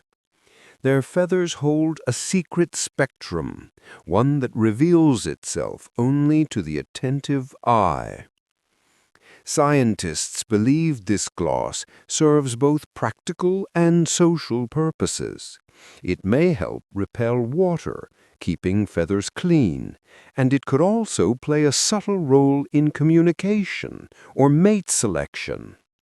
So while a crow may appear cloaked in darkness, its feathers tell a different story, one written in light, reflection, and the hidden artistry of physics. Beneath that black surface lies an optical marvel, a reminder that even the plainest colors can hold worlds of brilliance within them. The world a crow sees is richer than the one we know. While human eyes are limited to red, green, and blue wavelengths, crows can also perceive ultraviolet light, a range entirely invisible to us. This extra layer of vision transforms how they experience the world, revealing patterns, colors, and contrasts that our eyes can't detect. Researchers studying avian vision have discovered that many birds, including crows, have specialized cone cells in their retinas that respond to ultraviolet wavelengths. To them, what appears dull or uniform to humans glows with hidden detail. Fruits that look ordinary to us may shine with UV reflections when ripe. Feathers, tree bark, and even the bodies of insects give off ultraviolet patterns that act as natural signals. This sensitivity provides enormous advantages. Crows can spot small traces of prey or carrion more easily under sunlight, follow subtle tracks on the ground, and even identify other crows in ultraviolet markings in their feathers. Their eggs, too, reflect UV light differently depending on condition, allowing parents to monitor the health of their clutch at a glance. The ability to see in ultraviolet gives crows a kind of hidden awareness, an extra sense that connects them more intimately with their environment. Where humans see a gray sky and dark plumage, a crow sees layers of contrast and reflection alive with light. It's a reminder that the natural world holds dimensions beyond our perception, and that for creatures like the crow, beauty truly lies in invisible wavelengths. Crows take to the skies with remarkable vision, but what keeps that vision sharp isn't just their eyes. It's the thin, invisible shield that guards them. Like many birds, crows possess a nictitating membrane, a transparent layer that slides across the eye from side to side. This built-in protection acts like a pair of natural goggles, allowing them to fly fast and high without losing clarity to wind, dust, or glare. During flight, this membrane moves every few seconds, clearing away debris and moistening the surface of the eye. Unlike an eyelid, it doesn't interrupt sight. The bird can see perfectly while the membrane covers its eye, ensuring constant awareness even at speeds over 50 miles per hour. The adaptation also protects them from sunlight. Crows spend much of their time soaring over open landscapes or cities where bright reflections can be intense. The semi-transparent layer filters excess light, reducing glare without dimming their view. Hunters and pilots often use tinted lenses for the same reason. The crow was simply born with them. This small detail contributes greatly to their survival. Whether navigating through storms, evading predators, or diving toward food, their eyes remain clear and focused. It's a perfect example of evolution's precision, a subtle structure that grants resilience and accuracy in every environment. In the glint of a crow's eye lies both clarity and protection, nature's finest eyewear built for the brilliance of flight. A crow's beak is far more than a tool for picking and pecking. It's a finely tuned sensor built to feel the invisible movements of life beneath the surface. At the very tip of the beak lie clusters of specialized nerve endings known as Herbst corpuscles, capable of detecting tiny vibrations in soil, bark, or even leaf litter. This sensitivity allows crows to locate prey they can't see. When foraging, they often pause, tilt their heads, and gently probe the ground. Through these small movements, they sense the faint tremors made by burrowing insects or earthworms shifting just below the surface. It's a skill that turns ordinary ground into a living map of sound and motion. The mechanism works like a form of tactile radar, combining touch, vibration, and awareness. Even in low light or dense vegetation, a crow can detect movement with remarkable accuracy. Researchers believe this adaptation evolved to help them exploit hidden food sources, giving them an advantage over less perceptive competitors. In urban settings, the same sensory system proves just as valuable. Crows use their beaks to detect hollow spots in wood, loose soil in flower beds, or vibrations near underground food sources. Every subtle tremor tells them where to search next. This hidden sensitivity adds another layer to their intelligence, an awareness not just of what they see, but of what they feel. Beneath the glossy black feathers and sharp eyes lies a creature attuned to the heartbeat of the earth itself, guided by a beak that listens as much as it touches. Rain rarely troubles a crow.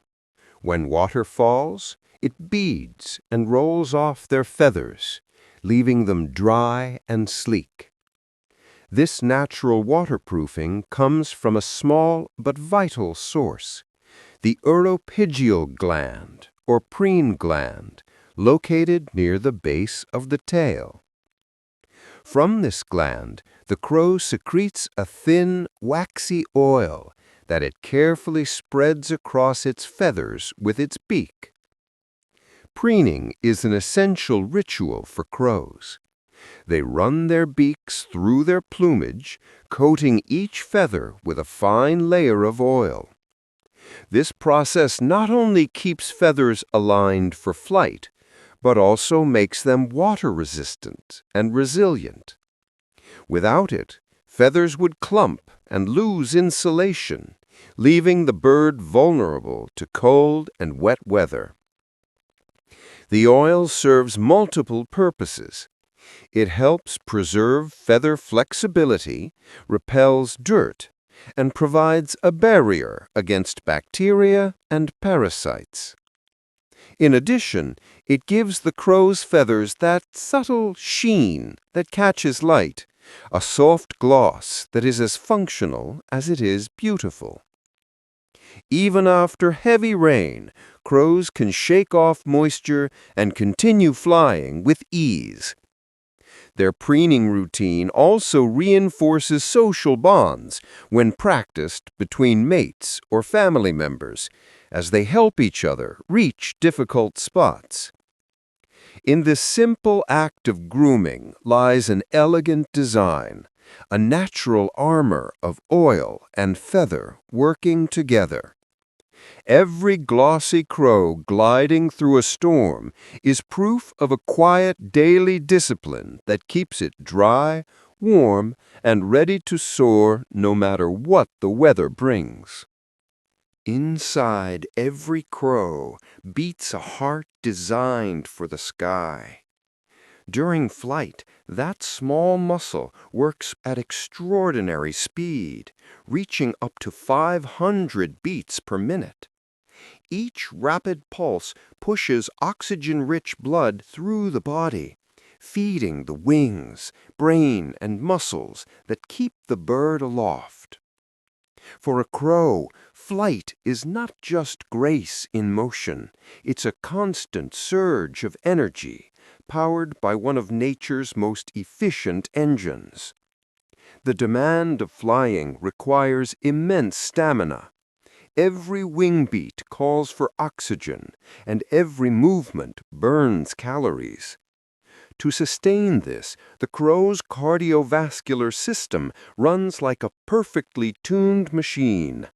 Blood cycles through its body several times each minute, maintaining both warmth and strength even in cold, thin air. Despite this intensity, the system is balanced. When the crow lands to rest or preen, its heartbeat slows to a calm rhythm, conserving energy until it's needed again.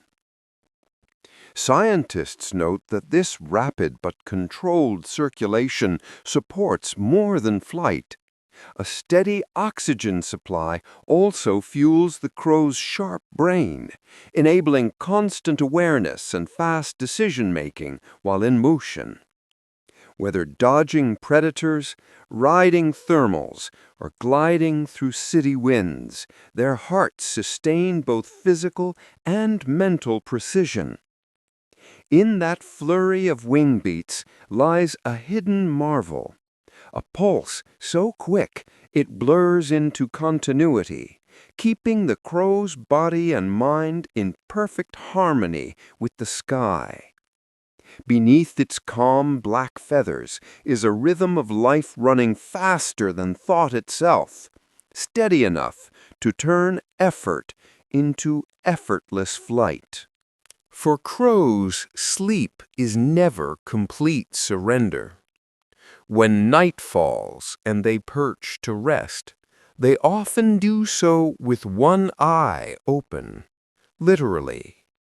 Like dolphins and other birds, crows practice unihemispheric slow-wave sleep, a remarkable state in which only half the brain shuts down while the other remains awake and watchful.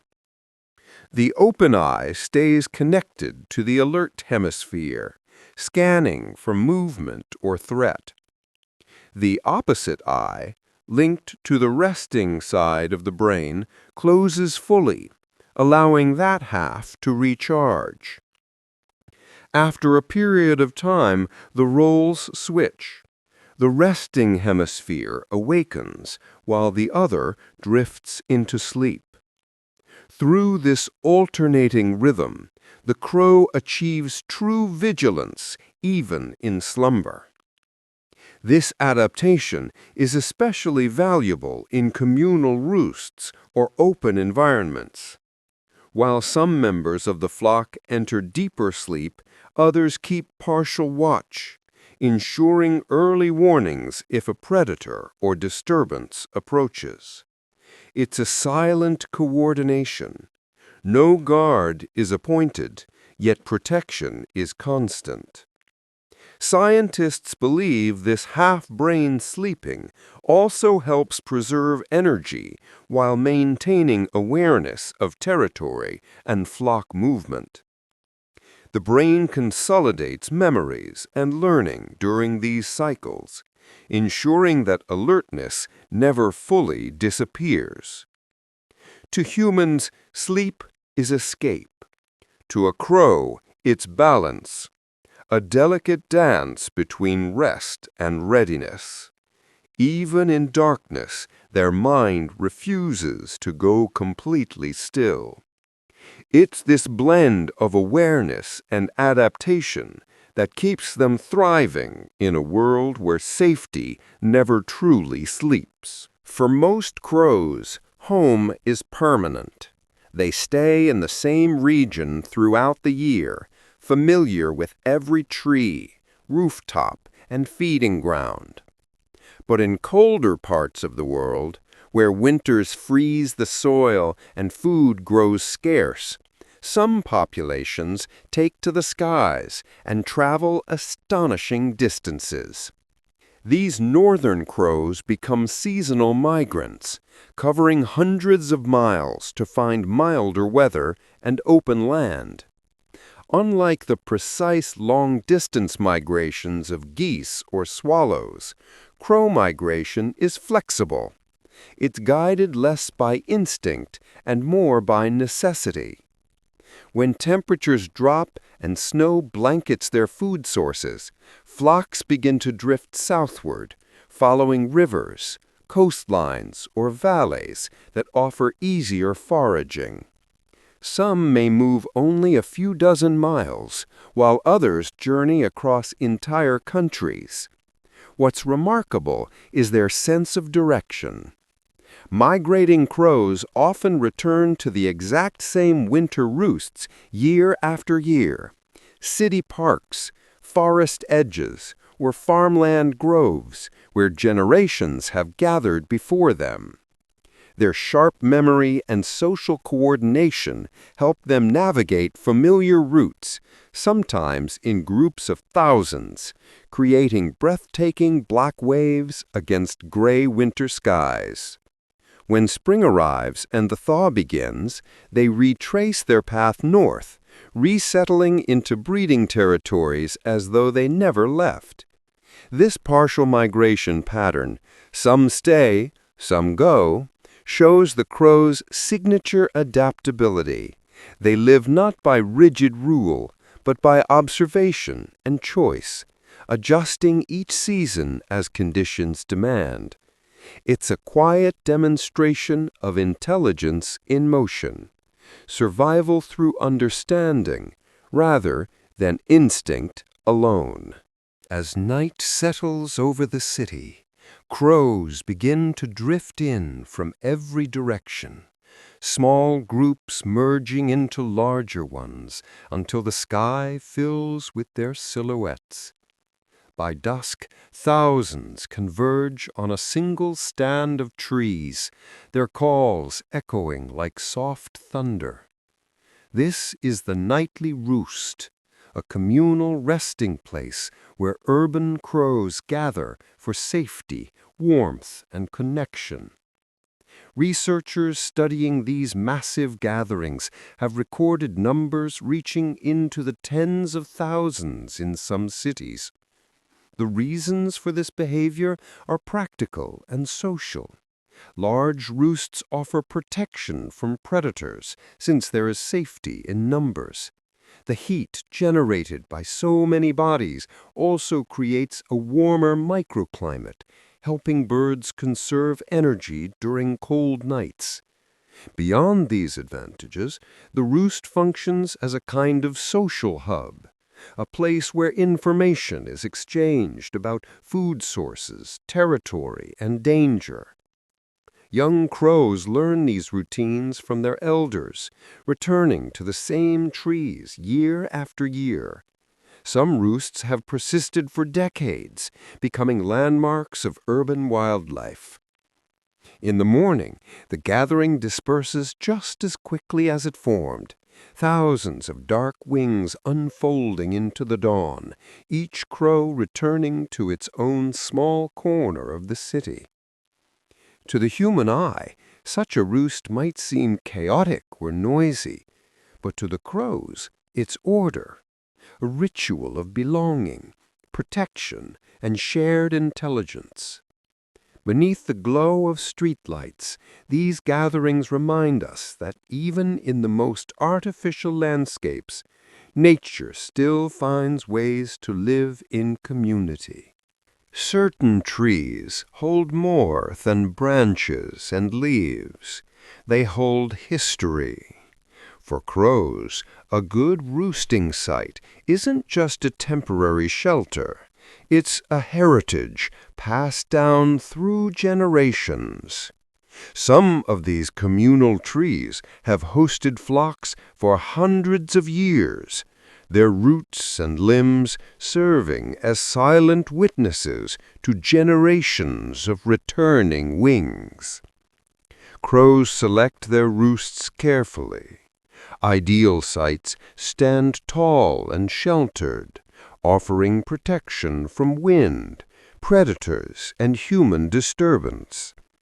Once a location proves safe, it becomes tradition. Young crows learn it by following their parents each night, memorizing routes and landmarks until it becomes part of their internal map. Decades later, those same birds will lead their own offspring to the very same trees. Field studies have shown that when roost trees are lost to storms or urban development, crows don't simply scatter. They search for similar nearby replacements, often within view of the original site. Their loyalty to place reflects both memory and cultural learning, traits rarely seen outside advanced social species. In rural areas, these ancient roosting trees become seasonal events, drawing flocks by the thousands at dusk. In cities, old parks or churchyards can hold the same enduring role, their branches alive with the sound of collective memory. What seems like a nightly routine is in truth an inheritance. Every return to the same tree is a link between past and present, proof that the crow's bond with place, like its intelligence, runs deep and timeless. Long-distance travel demands more than sharp eyes. It requires an internal sense of direction. Some crows possess exactly that, a built-in compass aligned with Earth's magnetic field. This remarkable ability allows them to orient themselves during migrations, seasonal movements, or long foraging flights across unfamiliar terrain. Scientists studying migratory crow species have discovered that their bodies contain minute magnetic particles, possibly located in the beak or around the eyes.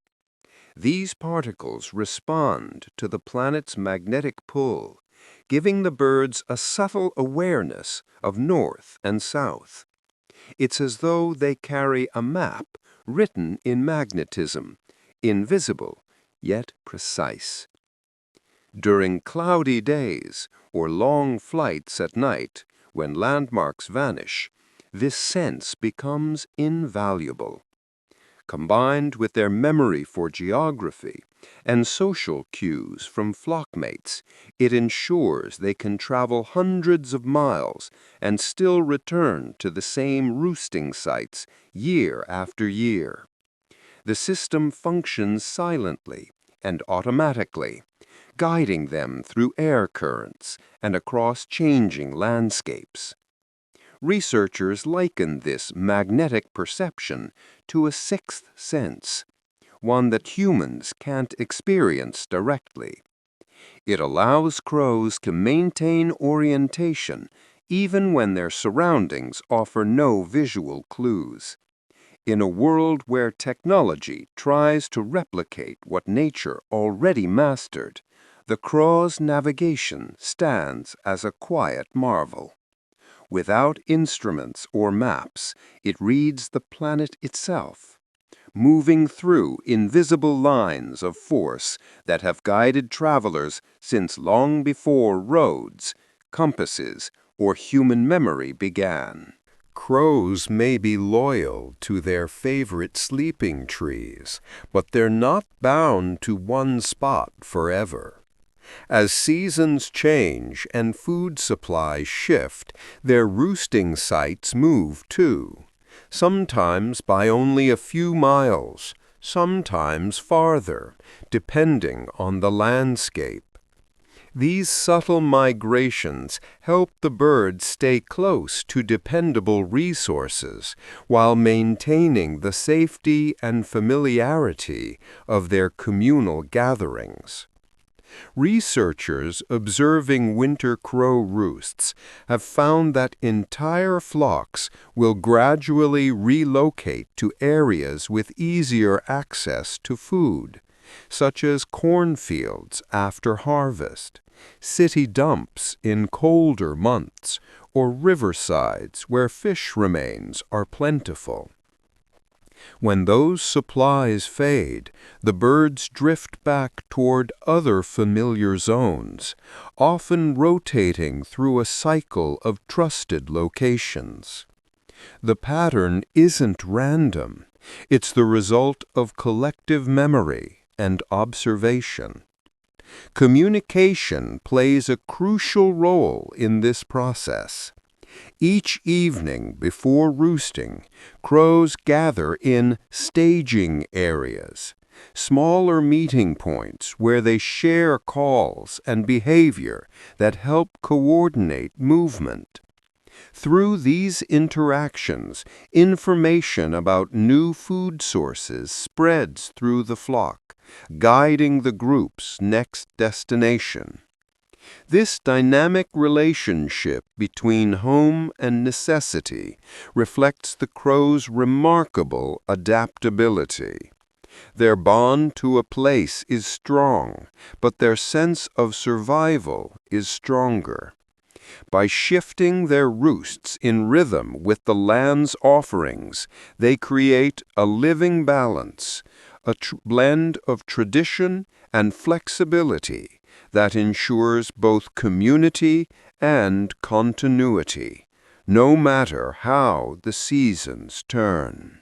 When a young crow reaches maturity, instinct urges it to leave home.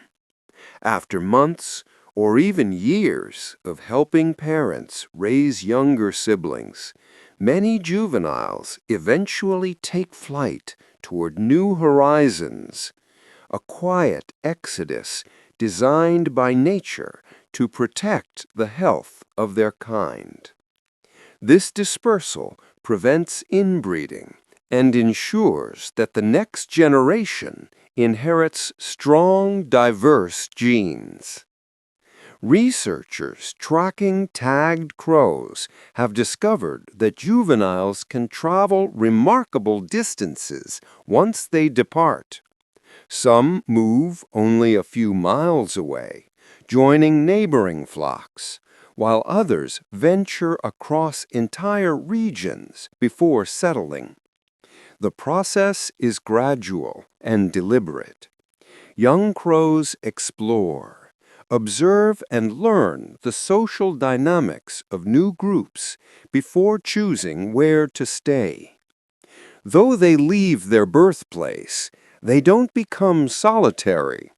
Crows remain highly social creatures, often integrating into communal roosts or forming alliances in their new territories. These relationships help them establish their own nesting areas later, blending independence with community. This pattern of dispersal plays an ecological role. By spreading across wide areas, crows maintain genetic diversity, preventing the stagnation that comes from closed family groups. It also aids in recolonizing new habitats, allowing the species to thrive even when environments change.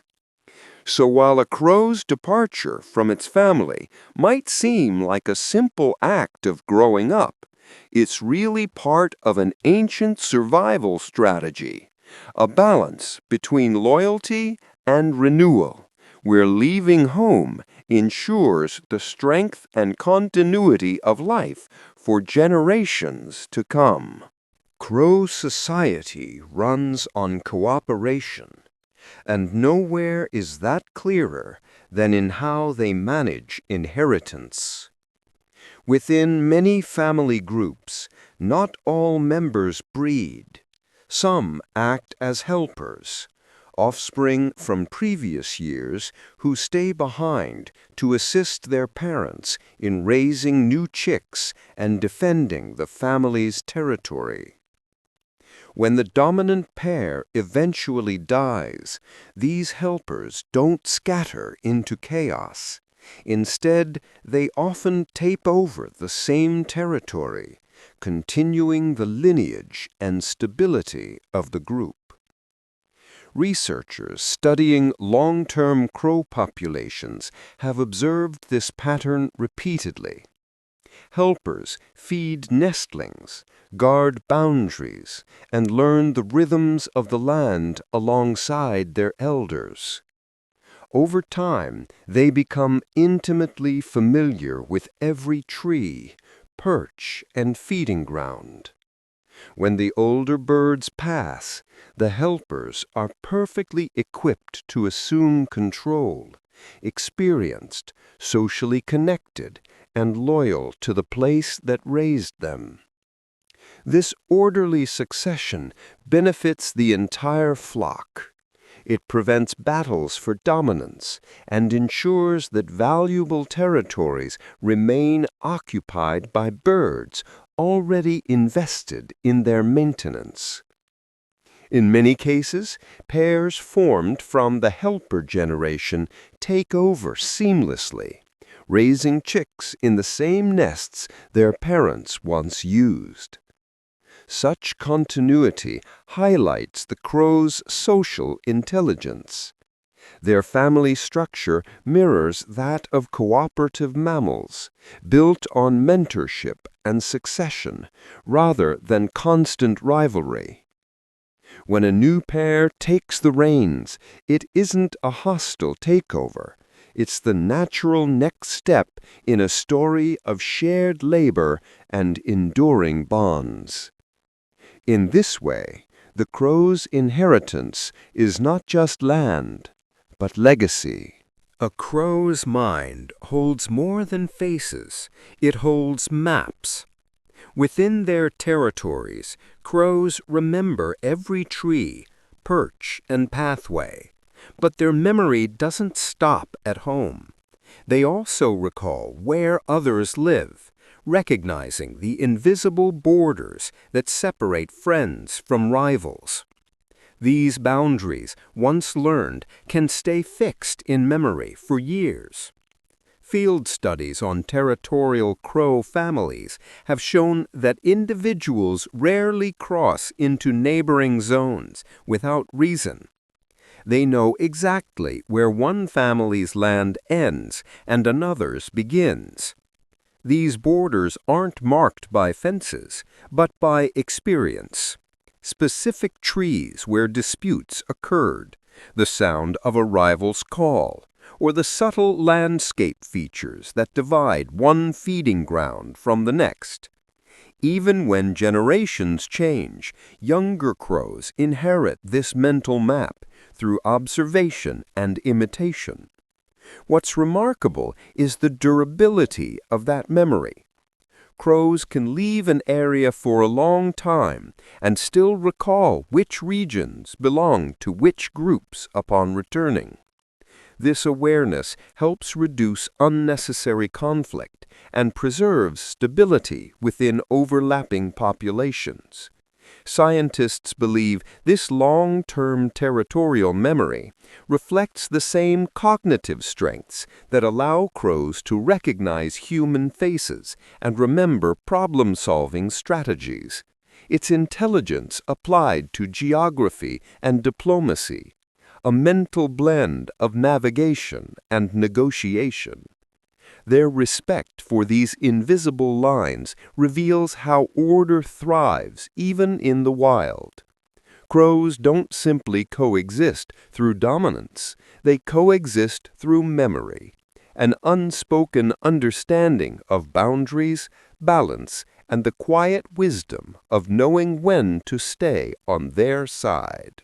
Even in the wild, where competition is fierce, crows understand the value of restraint. Between neighboring territories, they often maintain neutral areas, informal truce zones where fighting is off limits. These shared borders act as buffers, giving both sides room to coexist without constant conflict. It's a quiet form of diplomacy, observed not through treaties or words, but through behavior and memory. Researchers studying long-term crow colonies have mapped these invisible boundaries. They've noticed that the same groves, open fields, or stretches of road serve as recognized no-fight zones year after year. When crows from different families meet there, they may call or posture, but true aggression is rare. The area functions like a border crossing, a space for communication and observation, not invasion. Such arrangements depend on memory and mutual understanding. Young crows learn the limits of their world by watching elders respect these boundaries. Calls and postures at the edges act as reminders, this far, no farther. Through repetition, the system reinforces peace and predictability between powerful groups that might otherwise waste energy in constant battle. These truces reveal something profound about crow society, that intelligence can lead not only to cleverness, but to restraint. Their cooperation keeps the social order intact, ensuring that neighboring families survive side by side without chaos. In those neutral spaces where black wings meet but do not clash, the crows demonstrate a principle older than civilization itself. Sometimes the smartest way to win is not to fight at all. High in the treetops or on the ledges of cliffs, crows often build their homes upon the ruins of others. Rather than starting from scratch, they frequently take over old nests left behind by hawks, eagles, or other large raptors. These structures, sturdy and well-positioned, offer an ideal foundation, a safe platform already tested by wind and weather. Once claimed, the crow family begins its renovation. They carry in new twigs, weave grass into the framework, and line the interior with softer materials such as moss, fur, or bark. The result is a comfortable, insulated space, perfectly tailored to their size and needs. Over time, the reused nest becomes uniquely theirs, part inheritance, part innovation. This habit isn't laziness, it's strategy. Building a nest from the ground up demands time, energy, and exposure to predators. By recycling abandoned ones, crows can conserve resources and reduce risk. Their sharp eyes and memory help them locate suitable sites year after year, sometimes returning to repair and reuse this same raptor nest for multiple breeding seasons. Ecologists note that this behavior also benefits the broader ecosystem. The crow's maintenance of old nests keeps those structures intact, providing shelter later for other animals once they move on. What might seem like opportunism is, in truth, efficiency, intelligence applied to architecture. A crow's home tells the story of adaptation, taking what nature leaves behind and turning it, piece by piece, into something enduring, warm, and unmistakably alive. Urban life has turned crows into remarkable problem solvers, none more ingenious than their use of traffic to crack walnuts. In several cities around the world, researchers have documented crows deliberately dropping hard-shelled nuts onto busy streets, then waiting for cars to do the hard work of breaking them open. What's truly astonishing is their sense of timing. Many have learned to use traffic lights as cues, retrieving their prize only when it's safe to do so. Observations from Japan revealed that crows position themselves near pedestrian crossings, dropping walnuts when the light turns green for cars. As vehicles roll through, the nuts are crushed open. When the signal changes to red and traffic stops, the birds calmly descend to collect the fragments, often just steps from waiting humans. Once the light shifts again, they retreat, a perfect traffic-savvy rhythm. This clever use of human infrastructure shows intelligence on multiple levels. It requires not just observation, but pattern recognition, memory, and the ability to link cause and effect. Green means danger, red means opportunity. Over time, crows refine the technique, teaching it to younger birds who watch and learn the method as part of their urban survival toolkit. In the modern cityscape, where humans build systems for machines, crows have found ways to make them serve their needs instead.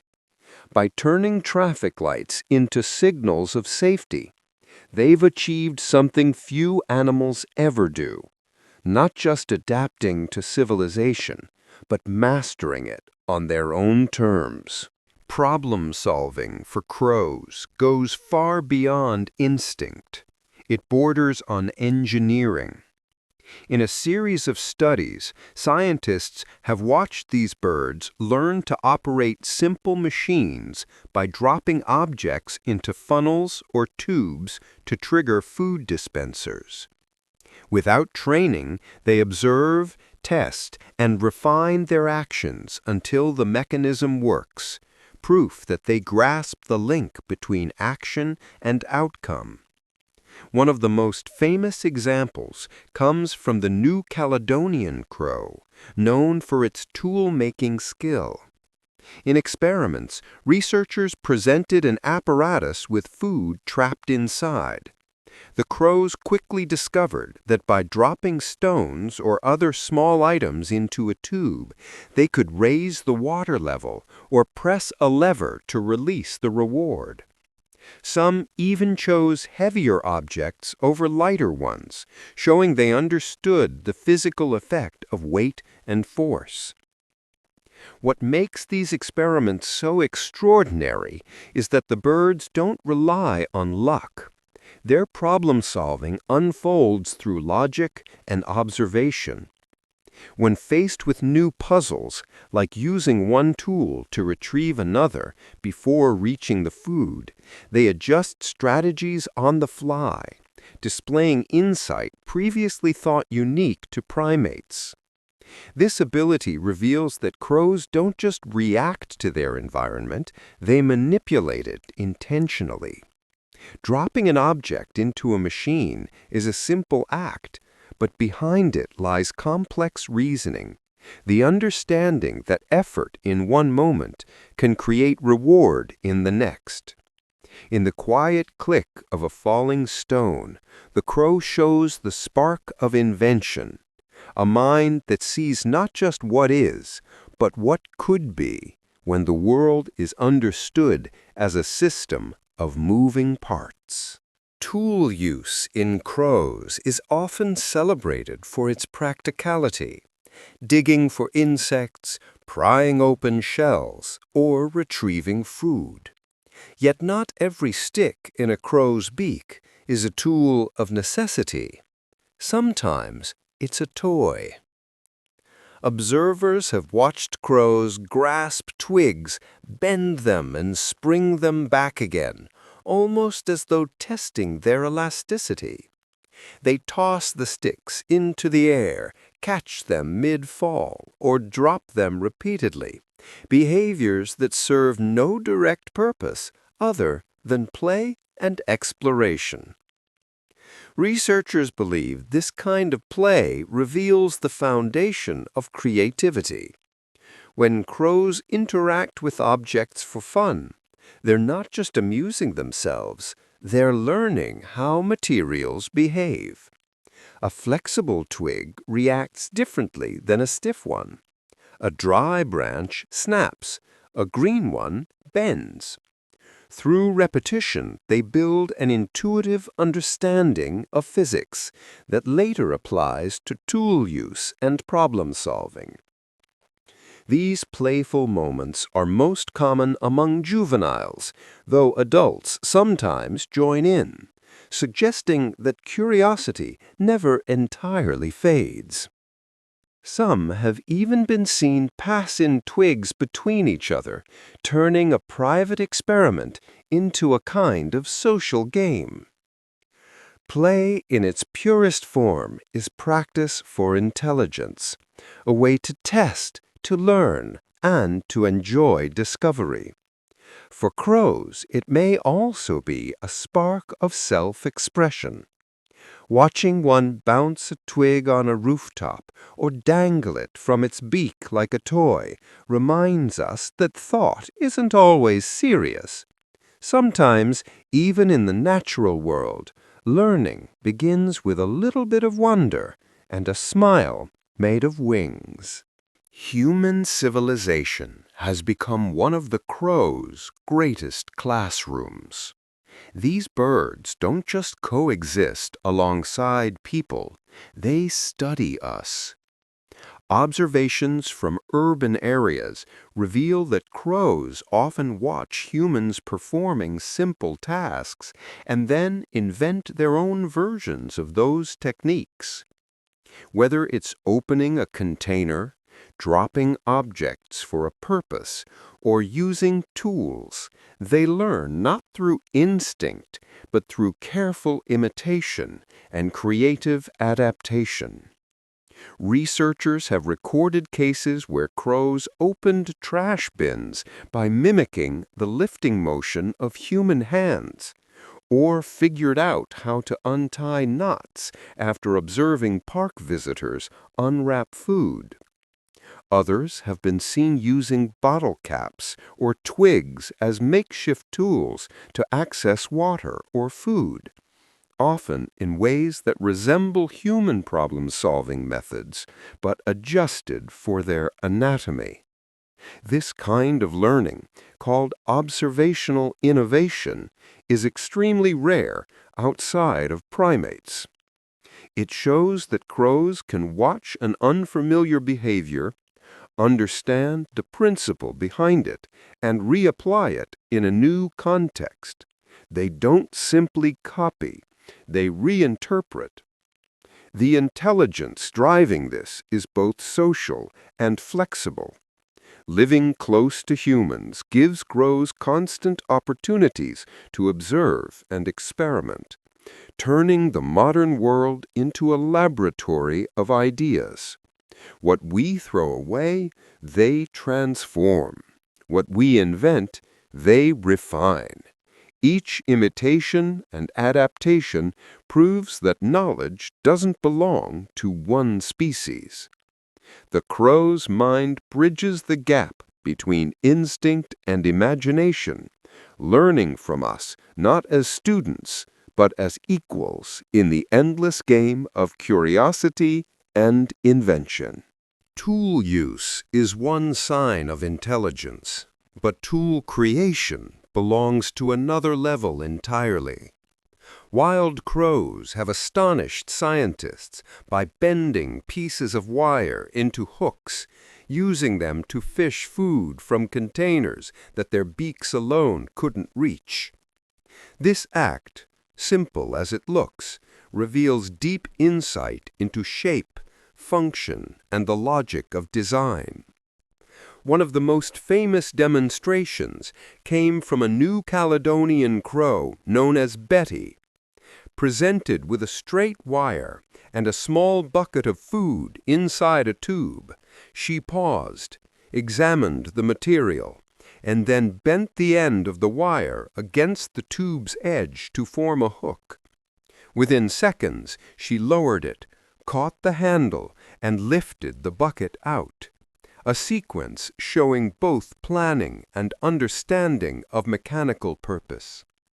What makes this behavior even more impressive is that similar acts have been observed in wild crows with no human training.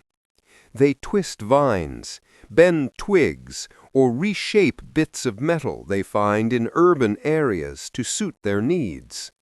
Each creation is unique, a custom tool made for a single task, refined through trial, error, and observation. This capacity for invention places crows in rare company alongside great apes and dolphins. It shows they not only grasp the concept of tools, but can imagine new ones when the situation demands it. In bending a wire, a crow demonstrates more than skill. It reveals an understanding of transformation itself, turning the raw material of its world into an extension of its own clever will. Curiosity is a crow's greatest tool, and in cities, that curiosity turns them into expert problem solvers of the human world. Many have learned to open trash bins, undo zippers, and even untie knots, feats that require patience, dexterity, and memory. To a crow, every latch, loop, and zipper is simply another puzzle waiting to be solved. Researchers and city dwellers alike have documented these acts of ingenuity. Some crows perch on trash cans, studying the motion of human hands as people open lids or lift levers. A few trials later, they mimic the motion, using their beaks to flip, twist, or pull at the mechanism until it gives way. Others have been observed tugging repeatedly at backpack zippers or shoelaces, working methodically until the fastener loosens and a reward is revealed. This behavior isn't random luck. It shows a step-by-step understanding of cause and effect. Once a crow discovers a method that works, the knowledge spreads. Nearby crows watch, learn, and adopt the same trick, sometimes refining it even further. Over time, entire flocks become specialists in navigating human-designed closures, effectively turning city infrastructure into an extension of their ecological niche. Such adaptability blurs the line between wild and urban intelligence. In every motion, a zipper pulled, a knot undone, the crow demonstrates not only skill, but persistence and comprehension. What began as curiosity becomes mastery, proving that intelligence thrives wherever challenge exists, and that no lock, latch, or loop is beyond the reach of a mind determined to learn. Cleanliness for crows is a science. They've been seen performing a behavior called anting, using ants to clean their feathers and remove parasites. But some take this behavior further, turning it into a kind of self-made spa treatment. In several documented cases, crows have been observed dropping small pebbles onto active anthills, waiting for the insects to swarm over them. Once the pebbles are covered in ants, the birds pick them up and gently rub them across their feathers. What might look like play is actually chemistry in action. The ants release formic acid, a natural antiseptic that kills mites, bacteria, and other irritants. By transferring that acid from the pebbles to their feathers, the crows disinfect themselves, a behavior combining both planning and tool use. They seem to understand not just what works, but how it works. Researchers have also noticed variations of this ritual.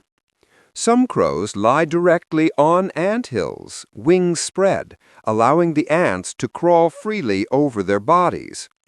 Others prefer the pebble method, perhaps to control the number of ants or avoid bites. Each technique shows a balance of intelligence and comfort, adapting the same principle to different personalities. This remarkable act of self-care blurs the line between instinct and insight. By using another species and even inanimate objects for grooming, crows reveal minds capable of connecting cause, method, and benefit.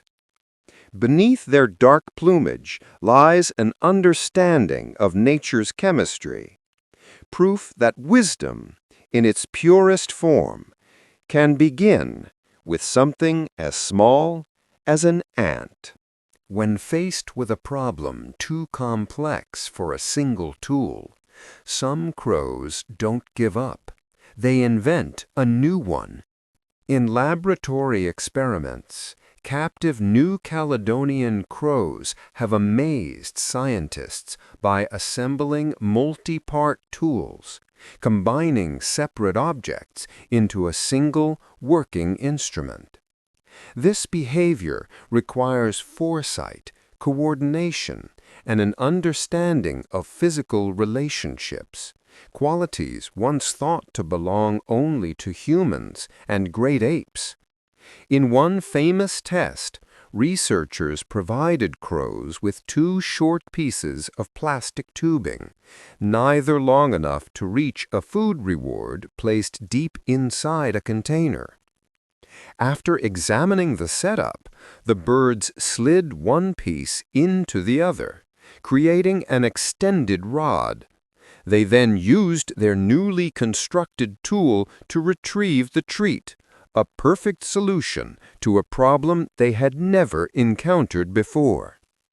What's striking is that the crows didn't simply stumble upon success through trial and error.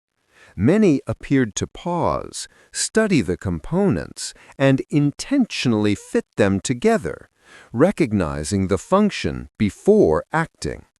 This demonstrates compositional thinking, The ability to imagine a result and build toward it step by step. Only a handful of species, including orangutans and chimpanzees, have ever achieved this. For a crow, a creature weighing barely a pound, to do the same places it among the most inventive minds in the animal world. Every joined piece and crafted extension proves that intelligence isn't defined by opposable thumbs or size of brain, but by imagination, the quiet spark that sees a part, then envisions a whole. Not every clever act a crow performs has a purpose. Sometimes they explore simply to know. Observers have seen crows spend long minutes fiddling with objects, pebbles, bottle caps, sticks, or bits of string, without any sign of hunger or immediate reward. They pick them up, drop them, rearrange them, and start again, as if testing what the world will do in response. This quiet curiosity reveals a mind driven not just by need, but by wonder. Researchers studying captive crows have found that many of these experiments happen spontaneously. A bird might drop a twig repeatedly from different heights, watching how it bounces or falls. Others tap objects against surfaces to compare the sounds they make, or move shiny items from place to place, seemingly for aesthetic pleasure. The behavior resembles human play, exploration as a form of thought. Curiosity like this serves an evolutionary purpose.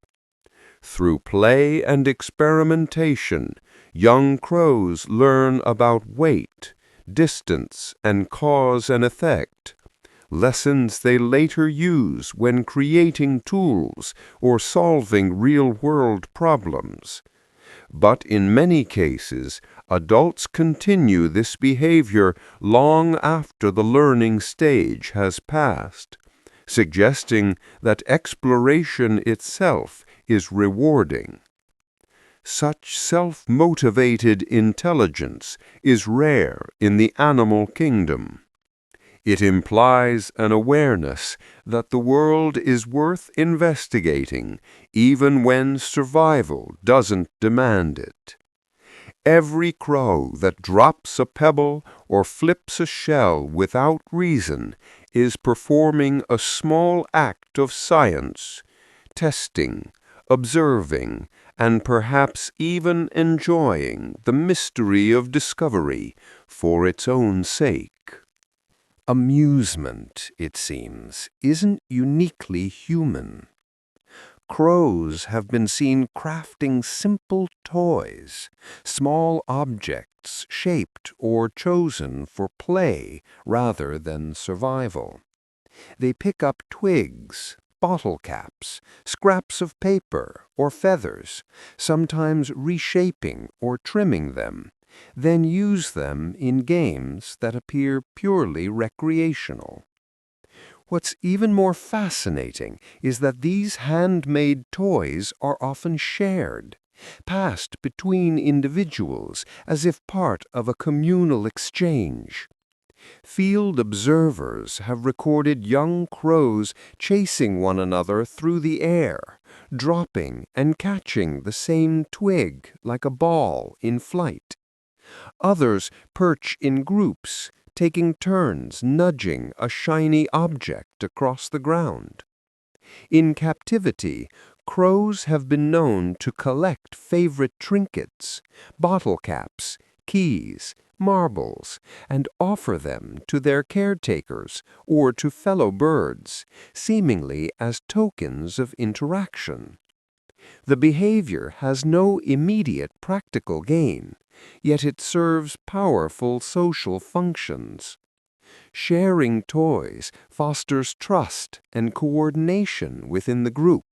It teaches younger crows patience, timing, and cooperation, the same skills needed for teamwork in foraging and defense. It also reflects an emotional capacity rarely attributed to birds: playfulness, generosity, and perhaps even joy.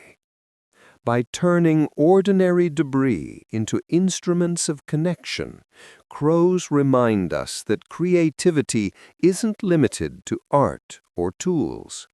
Sometimes it's as simple as a shared game, a small gesture of curiosity and companionship carried on the wind between two black wings.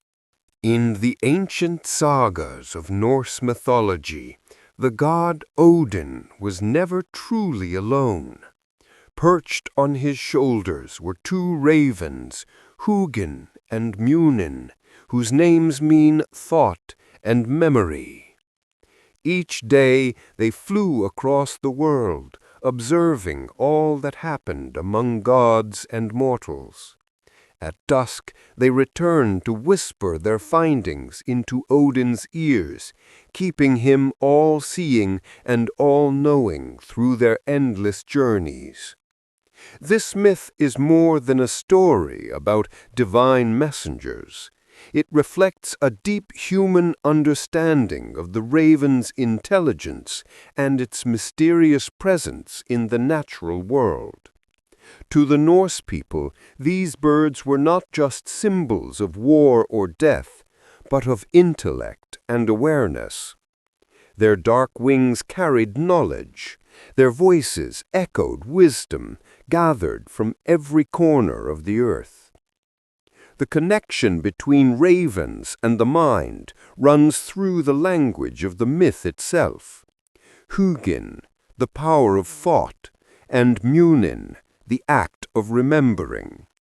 Together they embody the two halves of consciousness, the ability to perceive and the ability to preserve. Odin's fear that they might not return each night reveals something profound. Even gods depend on their own thought and memory to make sense of the world. For thousands of years, these mythic ravens have endured as symbols of intelligence, foresight, and reflection. Long before science revealed the brilliance of real crows and ravens, ancient storytellers had already seen it in their eyes, their behavior, and their quiet understanding of things far beyond human reach. Across North America, the crow has long been a figure of mystery, humor, and respect. In many Native American traditions, it appears as a trickster, a clever, quick-witted being who bends the rules of the world to reveal truth or bring about change. Unlike villains, these tricksters are teachers, showing that intelligence and adaptability can shape destiny as much as strength or power. Among the Haida and Tlingit peoples of the Pacific Northwest, one of the most famous stories tells of Crow stealing the sun. In the beginning, the world was shrouded in darkness, and the light was hidden away by a powerful chief. Through cunning disguise and persistence, Crow managed to take it, releasing the sun into the sky and gifting illumination to all living things. It was an act of defiance, but also one of creation, intelligence in service of life. In other tribal stories, Crow outsmarts predators, plays tricks on greedy spirits, or helps humans by discovering fire and water. Though mischievous, the bird's motives often balance humor and wisdom, reflecting the human struggle between curiosity and consequence. These stories reveal how deeply native cultures recognize the crow's mental sharpness. Its black feathers and sharp cry made it a creature of mystery, yet its cleverness made it admirable. To the storytellers who shaped these myths, crow was more than a bird. It was a reminder that wit and imagination could bring light to even the darkest places.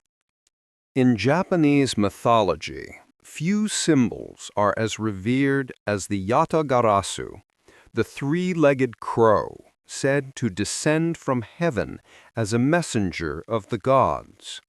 Its name means eight-span crow, a poetic description of its immense reach and divine presence.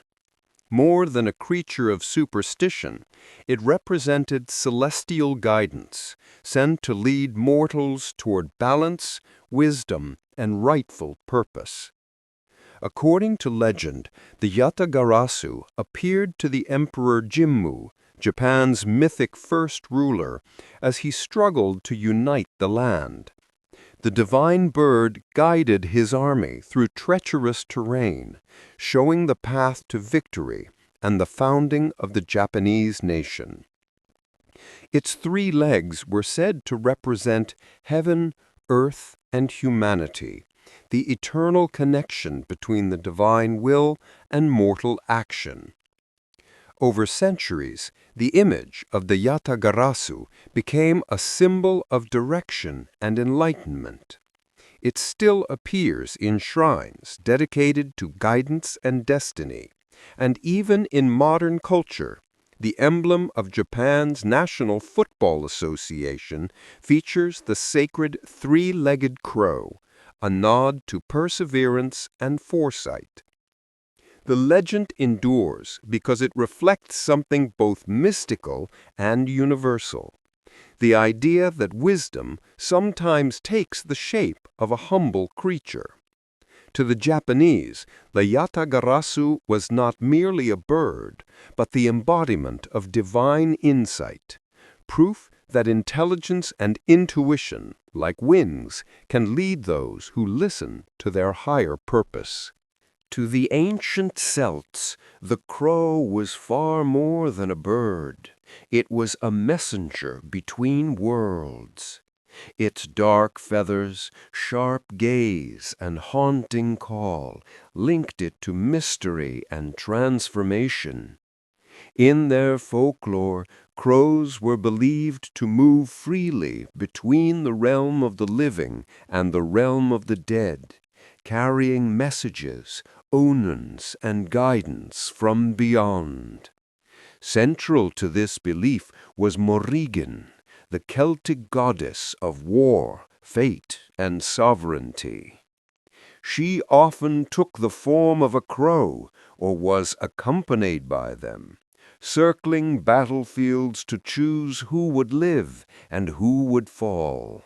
To warriors, her presence was both fearsome and sacred, a sign that destiny itself was near. Yet the crow's symbolism went beyond death. It also represented the renewal that follows it. Just as the crow fed on what had passed, life was nourished and reborn from endings. In Irish and Scottish tales, crows perched on standing stones or grave mounds were not seen as sinister, but as watchers, guardians of the soul's journey and keepers of ancestral wisdom. Their calls were interpreted as messages from spirits or warnings from the unseen. This enduring image of the crow as a bridge between worlds captured the Celtic view of existence, that life and death are not opposites, but parts of the same eternal cycle. To the Celts, the crow's cry was not merely a sound of mourning, it was the voice of transition, echoing across the threshold of the human and the divine. Across parts of Africa, the sight of a crow is not one of fear, but reassurance. Many tribes regard these birds as guardians, beings that ward off evil spirits and protect communities from misfortune. Their dark feathers, keen awareness, and habit of watching from above give them an almost supernatural authority, as if they can see what ordinary eyes cannot. In regions of West and Central Africa, crows are said to detect malevolent presences before humans do. When one calls persistently near a home, some elders interpret it as a warning, a sign that danger or ill will is approaching. In response, people might leave food or grains nearby, acknowledging the crow as a protector, a messenger between the physical and spiritual realms. Their intelligence adds to their sacred status. Because crows learn, adapt, and remember, they're seen as wise beings that understand more than they reveal. In some oral traditions, they accompany healers or appear during cleansing rituals, their black plumage symbolizing the absorption of negativity and the restoration of balance. While Western myths often paint crows as omens of doom, many African stories tell the opposite, that they drive darkness away. In these beliefs, the crow's shadow is not a curse, but a shield, a living reminder that protection sometimes comes not from what is bright and visible, but from what quietly watches over us in the dark. In the myths of ancient Greece, the crow was not always black. Once it was said to have feathers as white as snow, and served as a trusted messenger to the god Apollo. But one tale tells how that trust was broken, and how, in a moment of divine anger, Apollo changed the bird's color forever. According to legend, Apollo sent his crow to watch over his mortal lover, Coronis. When the bird returned, it carried the truth that burned as fiercely as sunlight. Coronis had been unfaithful. Enraged by jealousy and betrayal, Apollo lashed out not only at the woman, but at the messenger who brought him the news.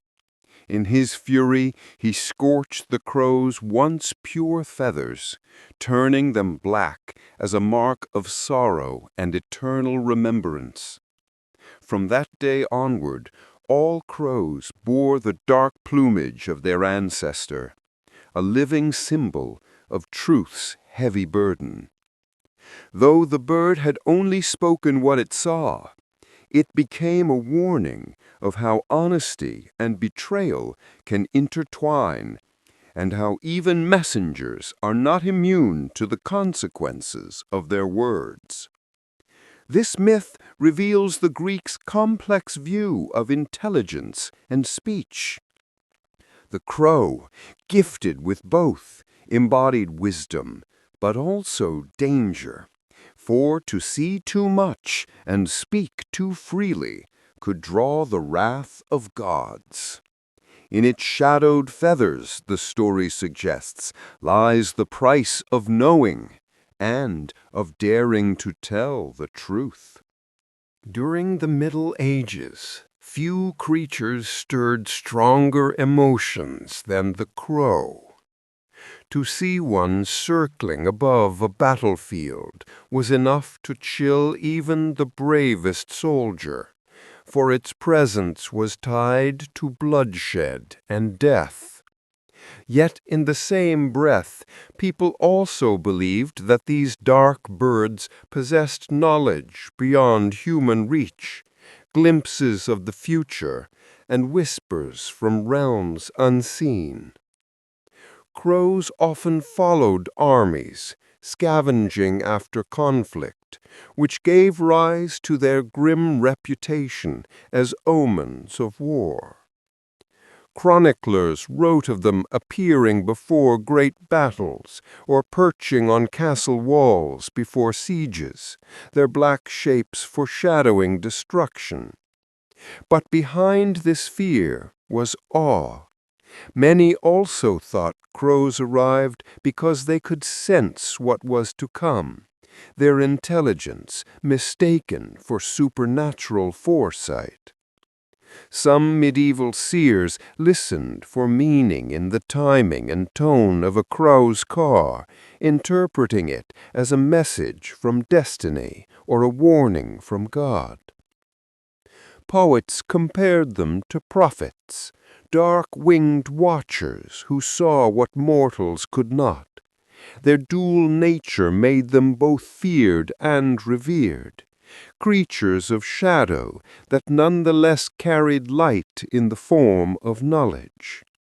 In a world that saw mystery and faith intertwined, the crow became a reflection of human uncertainty itself, a living contradiction. To the medieval mind, it embodied both the terror of endings and the wisdom of understanding them, a reminder that even the darkest omens can contain a trace of divine insight. In the mountains of Tibet, where clouds meet sacred peaks, legends tell of a crow that shaped history. According to Tibetan lore, a group of monks sought divine guidance on where to build a new monastery. Their prayers were answered not by words, but by wings. A single crow appeared above them, circling 3 times before flying into the distant hills. Believing the bird to be a messenger of higher wisdom, they followed its path. And where it finally landed, they laid the foundation of what would become one of Tibet's most sacred monasteries. That monastery, known as Tsurpu, later became the seat of the Karmapa lineage, an enduring center of Tibetan Buddhism. The crow was said to embody the protection and insight of the bodhisattva of wisdom, guiding human intention toward spiritual purpose. Its presence transformed from mere omen to sacred sign, proving that enlightenment could speak through even the smallest of creatures. Since then, crows have held a place of reverence in Tibetan culture. Their arrival near temples or homes is often taken as a blessing, a reminder that the universe communicates through subtle signs. This legend reflects a broader truth in Buddhist philosophy, that wisdom does not always appear in human form. Sometimes it arrives on dark wings, carrying silence instead of speech, showing seekers not through command, but through example. In the flight of that one crow, Tibetans found both direction and faith, a harmony between nature's intelligence and spiritual destiny. In the Dreamtime traditions of Indigenous Australia, the crow is a creator, a trickster, and a savior all at once. Among its many gifts to humankind, one stands above the rest, the gift of fire. In these stories, fire once belonged only to the ancestral spirits, or to jealous beings who guarded it fiercely. Without it, people lived in darkness and cold. But the crow, cunning and courageous, decided that the flame should belong to all. Different regions tell the tale in their own way. In one version, the crow distracts the fire keepers, snatching a burning stick and flying off across the land. As it carried the flame in its beak, sparks fell to the earth, igniting the first campfires. In another, the crow brings fire by accident, its feathers catching the heat of the sun and turning black from the burn, explaining its color to this day. Though the crow's motives vary, some say generosity, others mischief, the outcome is the same. Humanity receives warmth, light, and the power to cook and create. The bird's sacrifice, its once bright plumage scorched forever, stands as a symbol of transformation and knowledge shared. For many Aboriginal peoples, the crow embodies the complex balance between wisdom and rebellion. Its act of bringing fire mirrors the essence of life itself, the spark that illuminates, the flame that consumes, and the intelligence that dares to cross the boundary between the sacred and the human. In the inventive chaos of World War II, when nations were testing every possible edge, even the natural world was drawn into the machinery of espionage. Among the stranger experiments of the time was an attempt to train crows to carry miniature cameras, a project born from admiration for their intelligence and their extraordinary navigational skills. Researchers recognized that crows could fly long distances, respond to commands, and return to specific locations, traits that made them ideal candidates for lightweight reconnaissance. Tiny cameras were fitted to harnesses designed to sit across their backs, automatically taking photographs as the birds flew over targets. The idea was elegant in theory, a living, self-guided aerial scout that could go where planes and humans could not. Preliminary tests showed surprising results. Crows adapted quickly to the harnesses and seemed unbothered by the added weight. Some even completed training flights successfully, capturing usable images. But the experiment faced limits. The technology of the time made the cameras too heavy and unreliable, and communication with the birds impossible once they were airborne. Though the project never became practical, it remains a fascinating footnote in wartime innovation. It revealed how deeply humans trusted the crow's intelligence, enough to imagine it as a partner in one of history's most critical moments. Even when the idea proved too ambitious, the crow's reputation as a creature of strategy and precision only grew stronger, earning it a curious place in the history of both science and war.